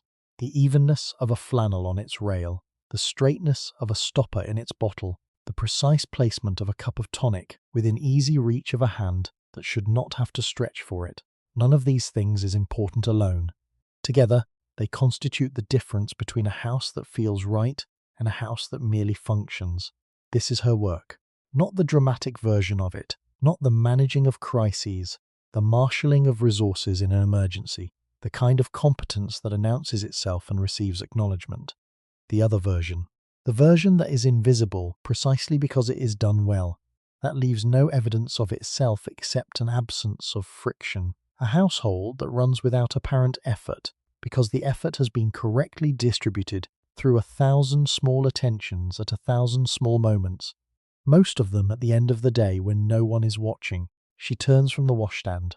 The room is warm and quiet. The flannel nightgown lies folded at the foot of the bed, holding its warmth in its layered wool fibres with the patient, generous quality that is flannel's particular gift. The face flannel hangs evenly on its rail. The lavender on the linen is present in the air, settled and constant. The tonic waits on the nightstand under its cotton square. She looks at the room, not with satisfaction, exactly. Satisfaction is too active a feeling for what she experiences in this moment, too declarative. It is something quieter than satisfaction, a recognition, a confirmation that the thing has been done as the thing should be done, that nothing is wrong, that nothing requires further attention. She picks up her candle from the dressing table. The flame leans slightly as she lifts it. A brief reflexive lean away from the movement, then a return to vertical as the air around it settles. She watches it right itself. She does this sometimes, watches the candle flame recover from a disturbance. The way it always recovers always finds its vertical again, steady and small and entirely committed to its own continuity. She moves to the door, her hand on the door frame, her final look, flannel on the rail, tonic on the stand, nightgown at the foot of the bed, lavender in the air, fire in the grate, breathing at its nighttime rate behind its iron surround. She steps out. The door closes behind her with the softest possible sound, less than a click, more than silence, the latch finding its plate with a precision that requires no force, only the right angle and the right speed, both of which her hands know. The landing receives her, cold, quiet, the single remaining gas jet at the far end burning its pale blue thread. She stands still for a moment. Below her, the house breathes. There is a chair in the kitchen that is not technically hers. It is a plain wooden chair, ladder back, rush-seated, one of 4 that belong to the kitchen table, all 4 of them the property of the household, in the same way that everything in this house is the property of the household, available for use by whoever requires a chair in the kitchen at any given moment. The scullery maid uses them. The cook, who comes in 6 days a week but does not live in, uses the one nearest the range habitually, has used it for 4 years, has worn a faint extra smoothness into its rush seat that is the physical record of her preference. The household accounts list 4 kitchen chairs. The household accounts do not distinguish between them, but there is one chair, the one nearest the window, its back to the cold glass, its face toward the range, that she thinks of in some private and unspoken way, as hers, not owned, not claimed in any formal sense, simply hers, the one she sits in on the occasions when she sits in the kitchen at night. The one whose particular combination of height and angle and rush texture she knows in her body, the way you know the particular give of your own bed, the specific pressure of your own pillow. She sits in it now. This is not in the schedule of the evening's work. There is no task remaining in the kitchen that requires her presence here. The range is banked. The tonic was made and carried upstairs. The morning's preparations have been as far advanced as they can be at this hour. She is here because she is here, because the evening circuit of the house has brought her back to the kitchen, and the kitchen is warm and the chair is there, and she has learned over many years that there is a version of economy that applies not just to material things but to moments, that a warm chair in a warm kitchen at the end of a long day is a resource and that a resource unused is a resource wasted, and that she is, at her core, a woman who does not waste things. She sits. The rush seat takes her weight with a faint creak, not the creak of something straining or something wrong, but the creak of settled wood and woven rush accommodating a familiar load, the sound of a thing that knows this weight and has no objection to receiving it.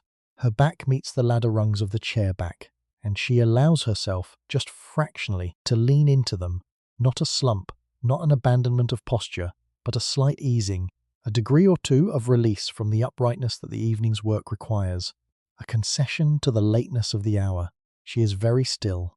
The kitchen around her makes its nighttime sounds, and she listens to them the way you listen to familiar music, not with active attention, not parsing each element, but receiving the whole of it, the composite sound of a house in its late-night configuration. The range breathes behind its door. That slow, measured exhalation she has been listening to all evening, now slightly more distant, perceived from across the room rather than from directly in front of it, which changes its quality, softens it further, makes it more like a presence than a sound. The pipes in the walls make their occasional unpredictable sounds, that low intermittent gurgling she mentioned earlier, the sound of water or air moving through the house's infrastructure, always slightly surprising and always quickly accepted. The window behind her head makes a very small, intermittent sound, a faint ticking, the glass contracting in the cold, the kind of sound that you notice for the first week you live somewhere, and then never notice again until a night like this one, when the kitchen is quiet enough for it to reassert itself. And underneath all of these, beneath the range's breath, and the pipes and the windows contracting, the deep structural quiet of the house itself, the quiet of walls and floors and ceilings that have been absorbing sound all day and are now releasing it, or not releasing it, holding it inside the way old wood holds moisture. The house becoming slowly, incrementally quieter as the night deepens, as the last light goes out upstairs, and the last body in a warmed bed releases the last of its waking tension, and the house contains only the sounds of sleep. She listens to all of this, and I want to stop here for a moment, gently, without disturbing anything, and ask you something.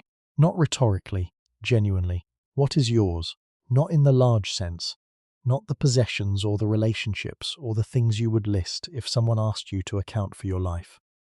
But in the small sense, the kitchen chair sense, the thing that is not technically yours, that exists in the common spaces of your days, but that you have quietly claimed through the repeated act of returning to it.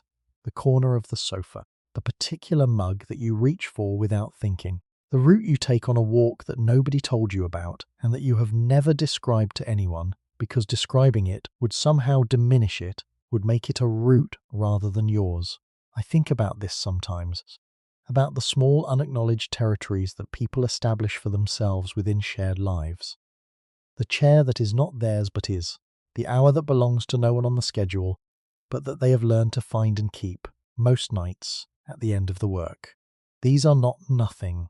They are, in some way I find difficult to articulate precisely but easy to recognize, the places where a person remains themselves, where the self that exists beneath the role, beneath the function, beneath the daily performance of competence and care, is briefly and quietly present, not performing anything for anyone, simply here. She is simply here. Her hands are in her lap, which is where they go when there is nothing for them to do.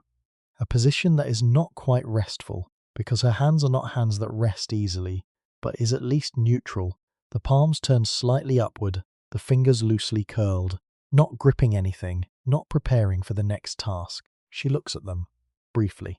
The right hand, which does most of the work, has a small callus on the inside of the middle finger where the pen presses when she writes, and a slight roughness at the heel of the palm from the handling of coal and iron. The left hand is smoother, more consistently moisturized from the lanolin in the wool she handles, and has a faint mark at the base of the ring finger from a ring she no longer wears, a compressed line in the skin, pale and permanent. She looks at this mark. She does not think about it. Or rather, she does not think about it in the way that would require narrating, does not follow it into memory or feeling in any extended way. But she notices it, the way you notice things in a quiet room that you do not notice in a busy one, the way stillness makes visible what movement keeps hidden. The range breathes, the window ticks. Somewhere in the house, upstairs, indistinct, a floorboard settles with a sound so small and so brief that it is gone before she can locate it, leaving only the certainty that it happened and the quiet that comes after. She does not move. This is the thing about this chair, in this kitchen, at this hour. It does not require anything of her. The range does not need her attention. The morning's preparations are done. The beds are warm, the tonics are placed, the flannels are right, the gas is low. Everything that was her responsibility has been discharged, and what remains is this: a warm room, a familiar chair, and the particular quality of silence that settles over a house when all its work is done. She has earned this silence. Not in a dramatic way, not in a way that requires acknowledgement or reward. She would find both embarrassing, in the specific way that competent people find acknowledgement embarrassing, as if it implies they needed encouragement to do what they would have done regardless. But in the simple metabolic way that rest is earned by work, that stillness follows motion, that warmth is felt most fully by the person who has been cold and has moved deliberately toward the fire. The candle on the table, she set it there when she came in. The candle that has been accompanying her through the house all evening, now burned down to perhaps 2/3 of its original length, its flame small and steady and very slightly blue at its base where the wax is freshest, casts its light in a circle that just reaches the edge of the table and no further, leaving the corners of the kitchen in a darkness that is not threatening but companionable, the darkness of familiar things at rest. She sits in the candlelight. The range breathes. After a while, it might be 5 minutes, it might be 10. She is not counting and would not count, this being precisely the kind of time that should not be counted. She places her hands on the arms of the chair and pushes herself upright, not reluctantly, not with the effortfulness of someone leaving a place they do not want to leave, but with a kind of natural completion, the way a breath completes, not because it has been forced to end, but because it has arrived at its natural conclusion, and the next breath is ready to begin. She stands. She takes the candle from the table. The chair sits empty behind her, its rush seat, holding the faint warmth of her, the impression of her weight, already beginning to release back into the ordinary structure of the woven fibers. She moves to the door. She does not look back at the chair. She does not need to. It will be there tomorrow night. It is always there. The stairs to her room begin at the end of the upper landing, not the main stairs. Those are the broad, carpeted ones she has been using all evening. the ones with the turned banister and the newel post, and the stair carpet in its faded pattern. These are the other stairs, the narrow ones, the ones that continue upward from the back of the landing through a door that is smaller than the other doors on this floor, lower framed, as if the house's architect considered the people who would use these stairs and concluded that they required less height than the people who would use the main ones. She has never thought about this particularly. The door is the door. The stairs are the stairs. They are hers, in the same way the kitchen chair is hers. Not owned, not formally claimed, but known so thoroughly that the knowing has become a kind of possession. She knows the exact angle at which this door opens before the hinges begin to protest. She knows the third step, which has a soft spot at its centre that gives slightly underfoot in a way that has never been repaired and probably never will be. She knows the smell of these stairs, which is different from the smell of the main stairs, drier, plainer, without the beeswax of the main banister or the faint woolen cedar of the carpet runner, just bare wood and the cold that comes down from the upper floor and the particular dusty warmth that accumulates in narrow enclosed spaces. She opens the door and begins to climb. The candle she carries casts its light up the stairwell in a way that is slightly different from how it lights a corridor or a room. The narrow walls and the angle of the climb concentrating the light ahead of her, making a small, moving tunnel of visibility that advances with her step by step, the darkness above receding as she ascends, the darkness below closing in behind. She does not think about this. She is simply in it. The light, the dark, the narrow stairs, the slight give of the third step under her foot, familiar as a handshake. Her room is at the top. It is not a large room. It is not a small room either, by the standards of what such rooms are. It has one window, facing the back of the house, and a fireplace that is not lit tonight. She does not light her own fire except on the coldest nights, having learned long ago that the warmth of the house rises through the building and keeps this top room warmer than it has any right to be, given its position and its single window, and that a fire in her room on most winter nights is an extravagance rather than a necessity. She sets the candle on the small table beside the bed. The room receives the candlelight and returns it. The walls, which are plain plaster, painted in a cream that has aged toward yellow, picking up the warmth of the flame and holding it softly. The way plaster holds light differently from wallpaper, more evenly, more quietly, without the interruption of pattern or the absorption of colour. The bed against the far wall, the washstand in the corner, the chair, a different chair from the kitchen one, a harder, less accommodating chair, with her day dress folded over its back, placed there this morning in the particular way she places it, collar to the left, sleeves folded inward, the dress retaining its daytime shape in a way that is almost ghostly in the candlelight. She stands in the middle of the room, and then, slowly, with the deliberateness of someone who has arrived at the last task of a very long day, she begins to take the pins from her hair. This is a small movement, a very small movement in the physical sense, the right hand rising to the back of the head, the fingers finding the first pin by touch rather than sight, the slight resistance of the pin against the hair as it is drawn out, the small sound it makes, barely a sound at all, just the faintest metallic whisper as it is withdrawn. She holds it between her lips while her fingers find the next one, then the next. She does this every night. She will do it every night for as long as she keeps her hair up, which will be for many more years yet, or until fashions change in ways she cannot predict, or until something else changes that she cannot predict either, and the geography of her life shifts and the pins go somewhere else or are no longer needed. But right now, tonight, the pins come out one at a time, her fingers working from the back of her head forward, the hair loosening incrementally, the weight of it. And it is heavier than you might expect, a considerable weight when it is all gathered and pinned. Releasing gradually, the tension across her scalp easing pin by pin in a way that is so reliably pleasant that she has stopped noticing it as pleasant and simply notices it as a change. The pins accumulate in her left hand, 7 of them. She counts them without intending to, a habit, the same counting reflex that counts the towels in the linen press and the coals in the morning's scuttle. 7 pins, which is the right number, the number she uses every morning and retrieves every night, and she places them in the small dish on the washstand that exists for exactly this purpose. A shallow china dish with a blue flower at its centre. its rim slightly chipped from some long-forgotten incident, the chip so old now that it is simply part of the dish, simply how the dish is. The sound of the pins landing in the dish, 7 small, separate sounds, metallic and clean and quiet. She runs her fingers through her hair. The touch of this is different from everything else she has touched tonight. Different from the warmth of the flannel, different from the smooth copper of the warming pan, different from the starched resistance of the linen. This is her own hair, her own scalp, the warmth of her own head under her own fingers, and the familiarity of it is of a different order from all the other familiarities of the evening. This is not the familiarity of a known object.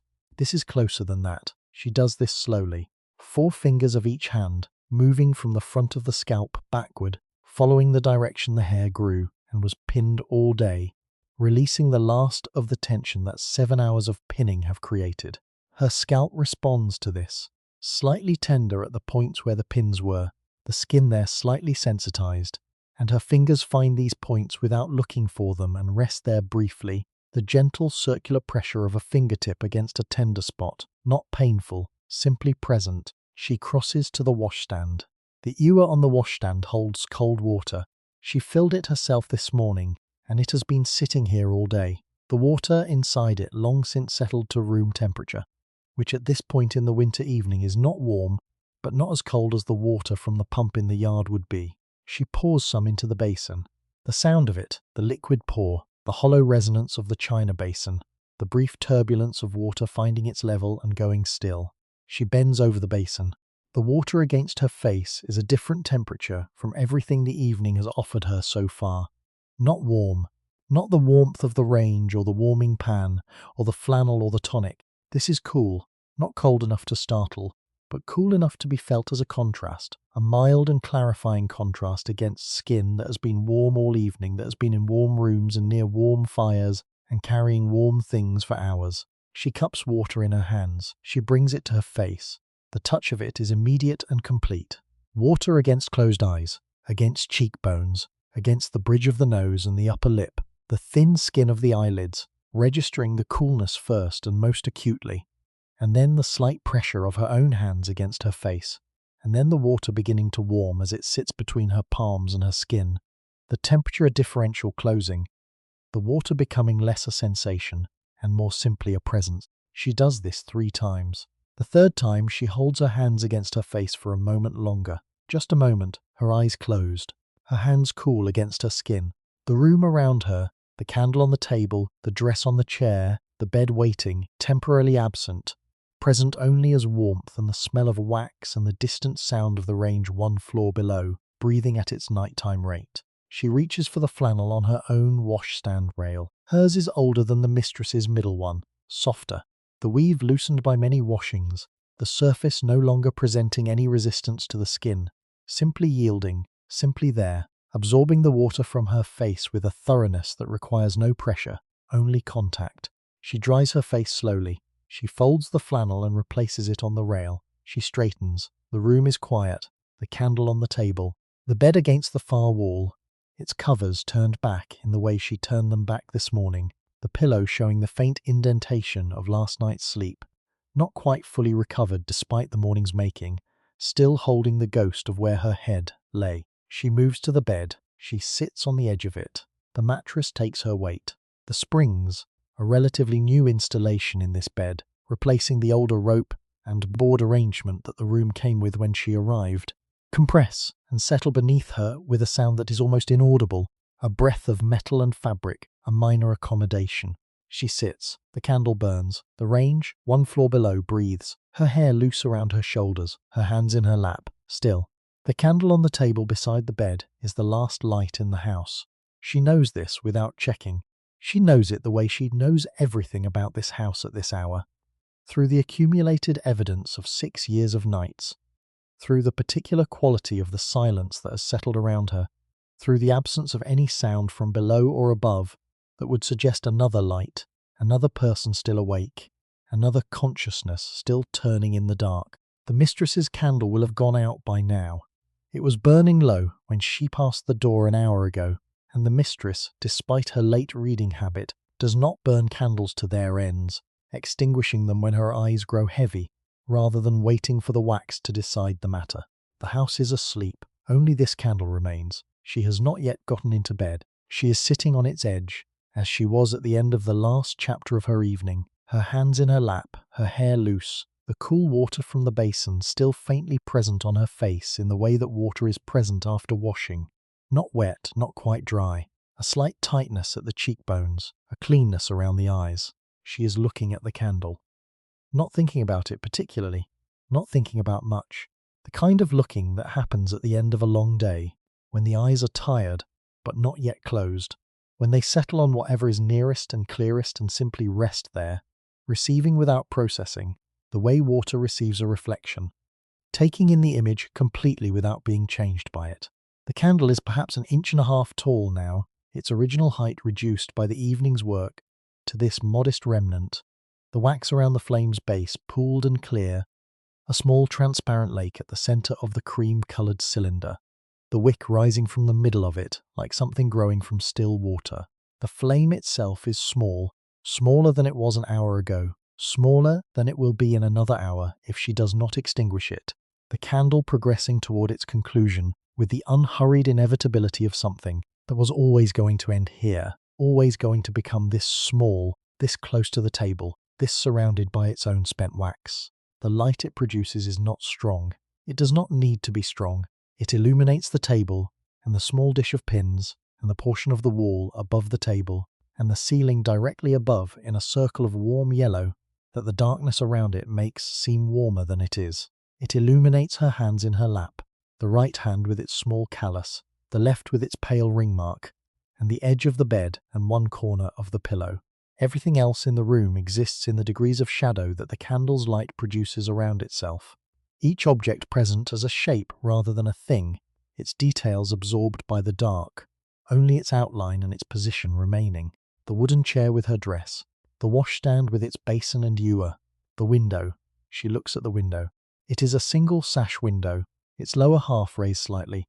1/2 inch perhaps, the gap she keeps through all but the most bitter nights, because she has never been able to sleep in a fully sealed room, finds it somehow wrong, the air too still, too used. Through this 1/2 inch gap the outside world enters in a thin, cold thread, a movement of air so slight that the candle flame does not respond to it, but present nonetheless, felt at the wrist if you hold your arm near the window, a cool reminder that the world outside continues.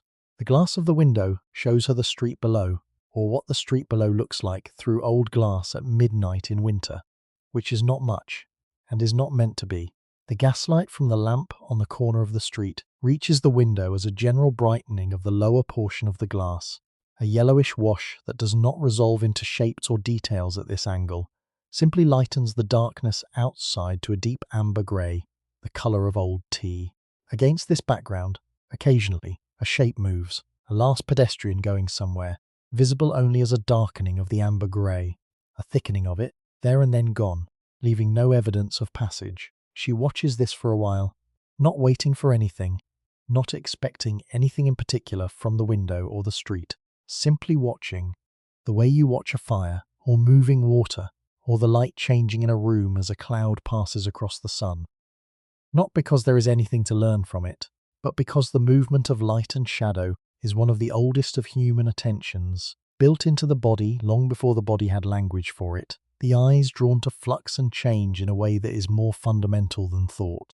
A cart passes somewhere on a parallel street, distant, the sound of it reaching her as a low, intermittent rumble, the iron wheels on cobblestones carrying through the cold air and the walls of the house with more clarity than you might expect, the vibration of it felt faintly in the floorboards beneath her feet before it is fully audible. She registers it, it passes, the quiet resettles.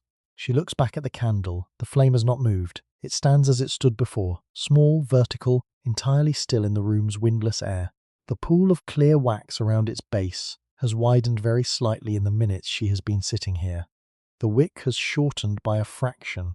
The candle is doing what the candle always does. At this hour, in this room, it is finishing.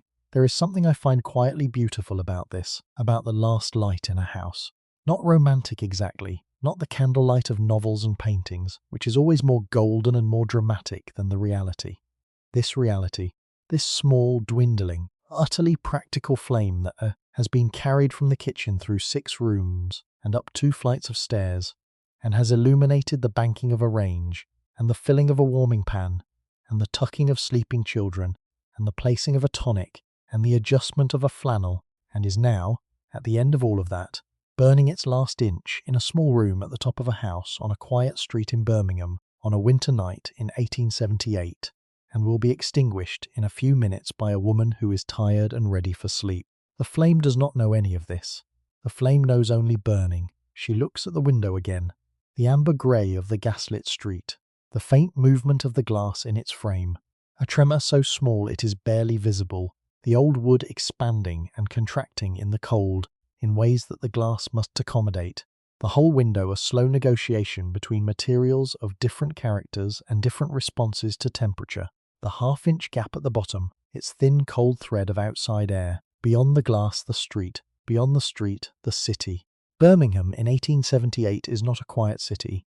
Taken as a whole, it is one of the most industrious places on earth, a city of iron and brass and glass, of factories that run through the night on the labour of people whose nights look nothing like this one, whose evenings contain no warming pans and no lavender water and no carefully placed tonics. She knows this, in the way that all people who live in cities know the larger city exists beyond their immediate experience of it, as a fact rather than a felt reality. From this window, at this hour, the city is almost invisible, reduced to that amber-grey wash from the gas lamp on the corner, and the occasional sound of something moving on a distant street, and the quality of the air, which carries, even through a half-inch gap on a still night, a faint mineral note that is the smell of coal burned at scale, of thousands of fires across the city banking themselves or burning on, the collective exhalation of a city going partially to sleep. She breathes it in just once. A single slow breath through the nose, the cool air moving in and meeting the warm air of the room partway, the faint coal note of the city just present beneath the room's own smells, candle wax and cool water, and the dry warmth of old wood and plaster. She breathes it out, her hands in her lap, the candle, the window, the room. She reaches up and touches her hair, loose, still carrying the slight warmth of her head, falling against the back of her neck and over her shoulders in a way that is entirely different from how it feels when it is pinned, softer and less contained, moving when she moves rather than staying fixed. She touches it briefly, and then her hand returns to her lap. The candle flame dips, just once, a brief, small lean to one side, as if something has moved the air fractionally, some shift in the room's temperature, or some tiny draught from the half-open window, and then the flame rights itself, finding its vertical again, steady. She watches it right itself. Her eyes are heavy, not closed, not yet, but heavy in the way that eyes become at this hour, the lids carrying more weight than usual, the effort of keeping them open becoming a small but present effort, rather than no effort at all. She does not fight this. She has not, for many years, fought the heaviness of eyes at the end of the day, has learned to receive it as information, a signal from the body to the will, patient and accurate and worth heeding. The candle burns. The window shows its amber grey. The range, 1 floor below, breathes at its nighttime rate. The house sleeps. She looks at the candle for another moment. Then she reaches out her hand. Her fingers, the right hand, the calloused one, the one that has done most of the evening's work, approach the flame slowly, slowly, curling slightly as they near the heat, and then she pinches the wick between thumb and forefinger with a quick, sure movement, and the flame goes out. The dark arrives completely, not frightening, not empty, simply the dark of a known room. The shapes of things still present behind the eyes as afterimages, the chair and the washstand and the window still there in their positions, still themselves, simply no longer lit. She sits in the dark for a moment, completely still. The window's amber grey, faint through the glass. The range, breathing, her hands in her lap. She lies down. The pillow receives her head. The covers settle around her. The mattress springs make their small sound. That barely audible breath of metal and fabric. One small accommodation. Then quiet.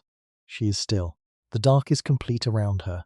Not silent, never silent. The house does not do silence. Not at any hour. Not even this one. The sounds change at night.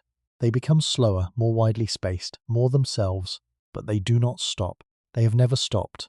In all the nights she has lain in this room, in this bed, with this dark around her. The house goes on making its sounds. She goes on hearing them.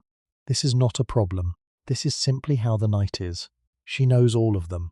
Every sound this house makes in the dark, the range breathing below, one floor down, through the ceiling and the floor, and the plaster of the walls between, still breathing, still there, that low, measured exhalation she has been listening to since she banked it, since she stood before the open iron door with the ash shovel and moved the coals to their nighttime configuration and closed the damper to its third notch and listened to the ranger's voice, narrow and slow, and settle into this patient, ongoing breath, closer when she stood before it. More distant now, perceived from above, transmitted upward through the building's fabric, through joists and plaster and the old wood of the floors, felt before it is heard, a warmth in the structure itself, a presence in the walls. She breathes with it in, the range, her lungs, nearly the same rhythm now. Not identical. The range is slower, steadier, indifferent to the small variations that a body introduces into its breathing without meaning to, but close. Closer than they were an hour ago, when she was still moving through the house, still carrying things, still making the small corrections and adjustments that the evening requires. Now she is still, and the range is still, and their rhythms have found a proximity that is almost harmony. Almost. The pipes make their sound, that low, intermittent gurgle she has always known from this room. Somewhere in the wall to her left, not always the same place, or not always the same sound, the pipes having their own internal variations, their own nightly moods. Water moving through the house's hidden passages, or air moving where water was. At this distance, at this hour, the two are indistinguishable. She has heard this sound every night for 6 years. 6 winters of this sound in this wall. It has never meant anything alarming. It simply means the house is alive in its infrastructure, still conducting its slow and invisible business, still moving its small quantities of water and air through the passages built into the walls for exactly this purpose. It comes, it goes, she does not follow it. The window glass ticks, once, from the upper left corner of the frame, where the glass is oldest and thinnest, then silence, then once more from somewhere lower, near the sash, where the wood has dried and shrunk fractionally over the years, and no longer holds the glass as firmly as it once did, the cold working on the old materials, the glass and the frame in their nightly negotiation, the glass contracting in the cold, the wood contracting at a different rate, the two materials making their small mutual adjustments the only way materials can, which is by sound. These small ticks, these small settlements, the house making itself comfortable in the cold the way a body makes itself comfortable in a bed. Small movements, small sounds, then stillness. She is aware of the pillow against her cheek, its weight. The linen, cool at the edge near her ear, where her warmth has not yet fully arrived. This specific coolness, not cold, simply less warm than her skin. A distinction she notices and does not mind. The warmth will come. The warmth always comes given time, given stillness. The linen will warm to her, and she will warm to the linen, and eventually there will be no distinction between the two, only the unified warmth of a body at rest in a bed that has accepted it. She thinks of the linen she pressed this morning, the iron moving across the surface of the sheet in long, even strokes, the small hiss of steam where the iron met a damp patch, the sheet emerging smooth and slightly stiff, ready, the pressed surface holding a faint warmth for a few minutes before cooling to the temperature of the room. That smell, clean and dry. The smell of linen correctly done. That was this morning. This morning is very far away now. The range breathes. She breathes. She thinks of the warming pan. The thought arrives without being summoned. The warming pan on its hook beside the range. That hook bent slightly forward from the wall, bent by years of the pan's weight. The iron remembering in the only language iron has. The hook leaning out like something grown tired of standing straight. She has seen that hook every morning for 6 years and has not once thought about straightening it.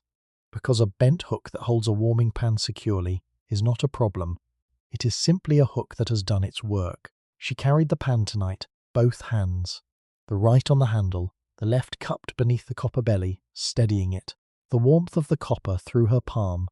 That deep, stored warmth, not the sharp heat of something freshly heated, but the gentler heat of something that has been absorbing warmth slowly all evening and gives it back freely, without urgency, without drama. The coals inside it.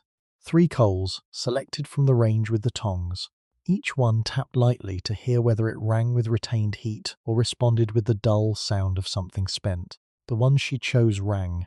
She placed them in the belly of the pan, and they settled against the curved interior with that sound, that quiet sigh, that small rearrangement, and then went still. She carried that warmth up the stairs.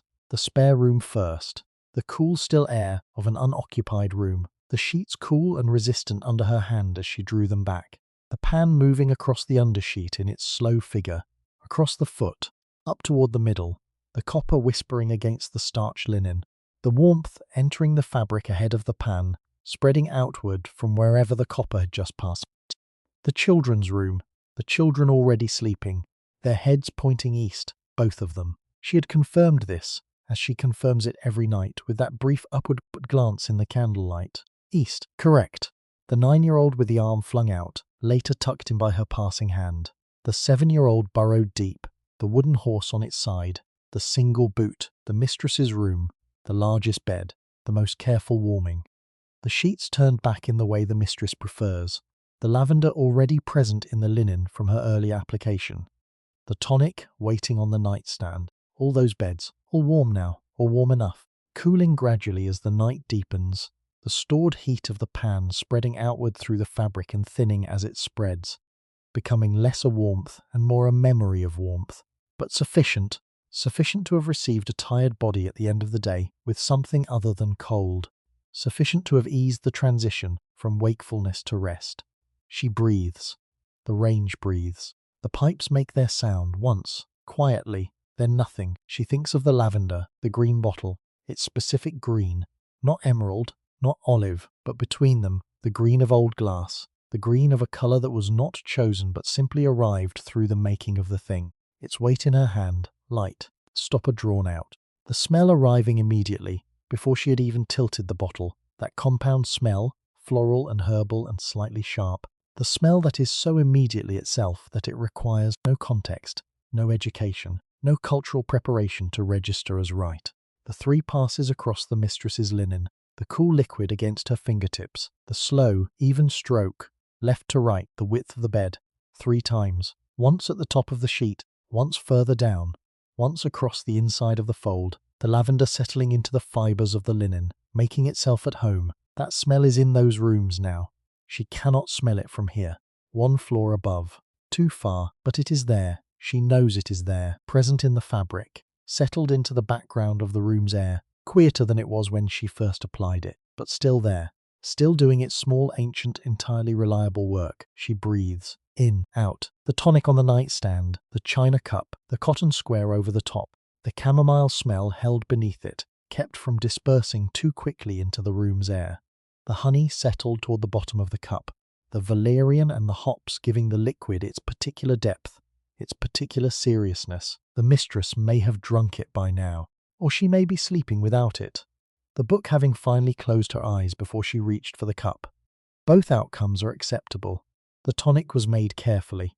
It was placed correctly. It was kept warm as long as warmth could be kept in it. What happens to an offering after it is given is not the giver's to govern.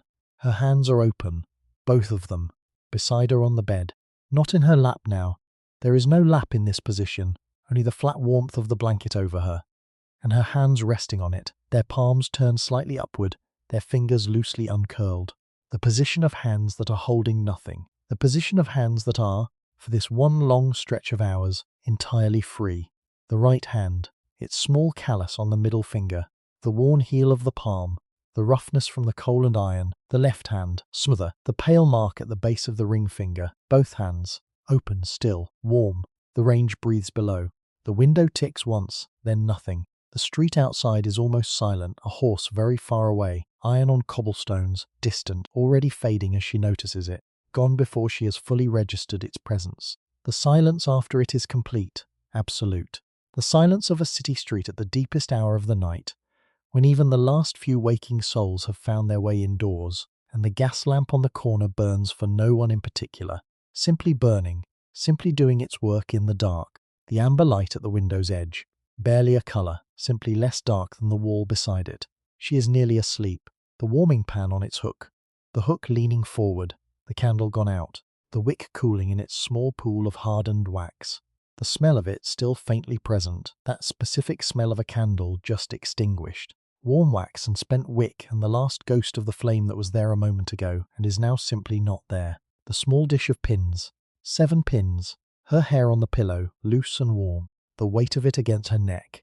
The warmth of her own head held in it. She does not move it.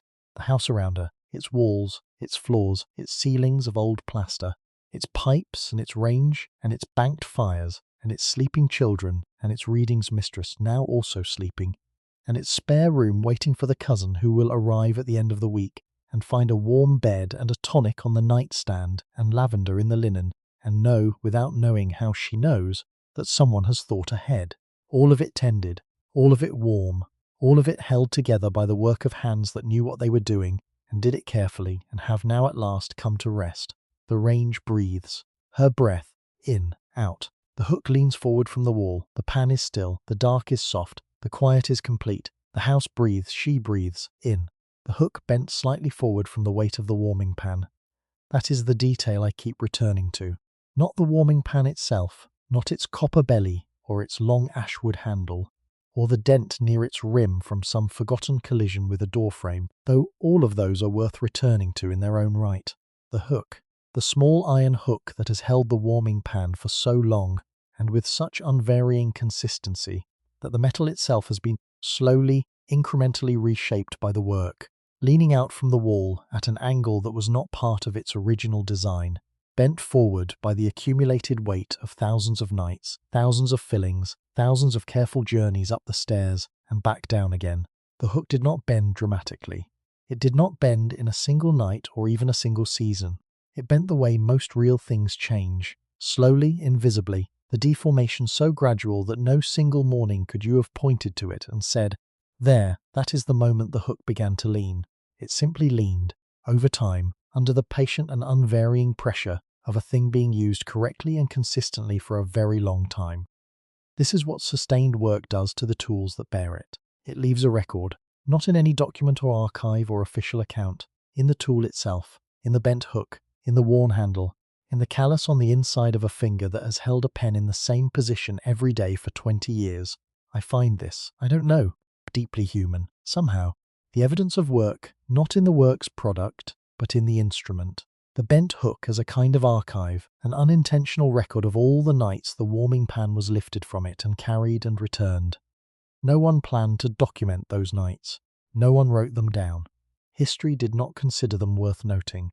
But the iron remembered in the only language iron has, the language of gradual deformation under sustained pressure. And it kept its record in the only place available to it, which was in itself. This is what tending leaves behind. Not monuments, not the dramatic evidence of large actions taken in pivotal moments. Small deformations, worn smooth places, a hook bent forward from a wall at an angle that tells you, if you know how to read it, something precise and true about the weight of the thing that hung from it, and the frequency with which it was lifted, and the consistency of the hands that lifted it. These are the records of a life spent attending to things. Not a life that history notices or names or celebrates, but a life that was, in its own quiet and entirely serious way, a life fully lived. A life organized around the doing of necessary things, with as much care as they deserved, which was considerable care. Because necessary things deserve considerable care, and the fact that no one is watching does not change what they deserve. I think about what it means to tend something, to be the kind of person whose work is preparation, whose labor creates the conditions for other people's comfort, other people's rest, other people's mornings. There is a particular quality of attention that this work requires and produces, and I find it in people across every era and every context where this kind of work has been done. It is not servitude, though it can look like servitude from the outside, from a sufficient distance. It is not selflessness in the self-erasing sense, not a disappearance of the self into the service of others. It is something more like craft, a craftsperson's relationship to their materials and their methods, a commitment to doing the thing well that is its own reason, its own reward, that does not require an audience or an acknowledgement to sustain itself through a long evening and up 2 flights of stairs, and through the careful placement of a tonic within easy reach of a hand that should not have to stretch for it. She trimmed the wicks and banked the range and filled the warming pan and sprinkled the lavender and placed the tonic, warmed tonic, and warmed the flannel, and checked the direction of the beds, not because anyone was watching. Not because anyone would notice if she did these things slightly less carefully, or did some of them and skipped others, or rushed through the end of the list because it was late and she was tired, which she was, every night, because the work is long and the house is 3 stories and the stairs are narrow at the top. She did them carefully, because she was the kind of person who did things carefully. The care was not performed for anyone. The care was simply how she worked. The natural expression of a character that had decided, somewhere early, and probably without drama or deliberate resolution, that half measures were not interesting, and that a thing worth doing was worth doing to the degree it deserved. This is, I think, a form of integrity that we do not always have good language for, because the language we have for integrity tends to attach it to large moral decisions, to moments of choice under pressure, to the dramatic occasions when a person's character is revealed by what they do when it costs them something significant. But integrity also lives here, in the flannel placed the right distance from the fire, in the warming pan moved at the right pace across the linen, in the cotton square kept over the tonic to preserve its warmth for a person who may or may not drink it, but who will find it there, warm and correctly placed, if they reach for it. This is integrity at its most ordinary and its most sustained. What stays with me, thinking about her in that house on that winter night, is how much of the world has always run on this quality of attention, and how little we tend to notice it until it is absent. The attention of people whose names are not in any record, whose work left no monument except the bent hooks and the worn handles and the faint impressions in the surfaces of things that accommodated, over years, the particular pressure of particular hands performing particular tasks in particular ways. History concerns itself largely with the people and events that made things change.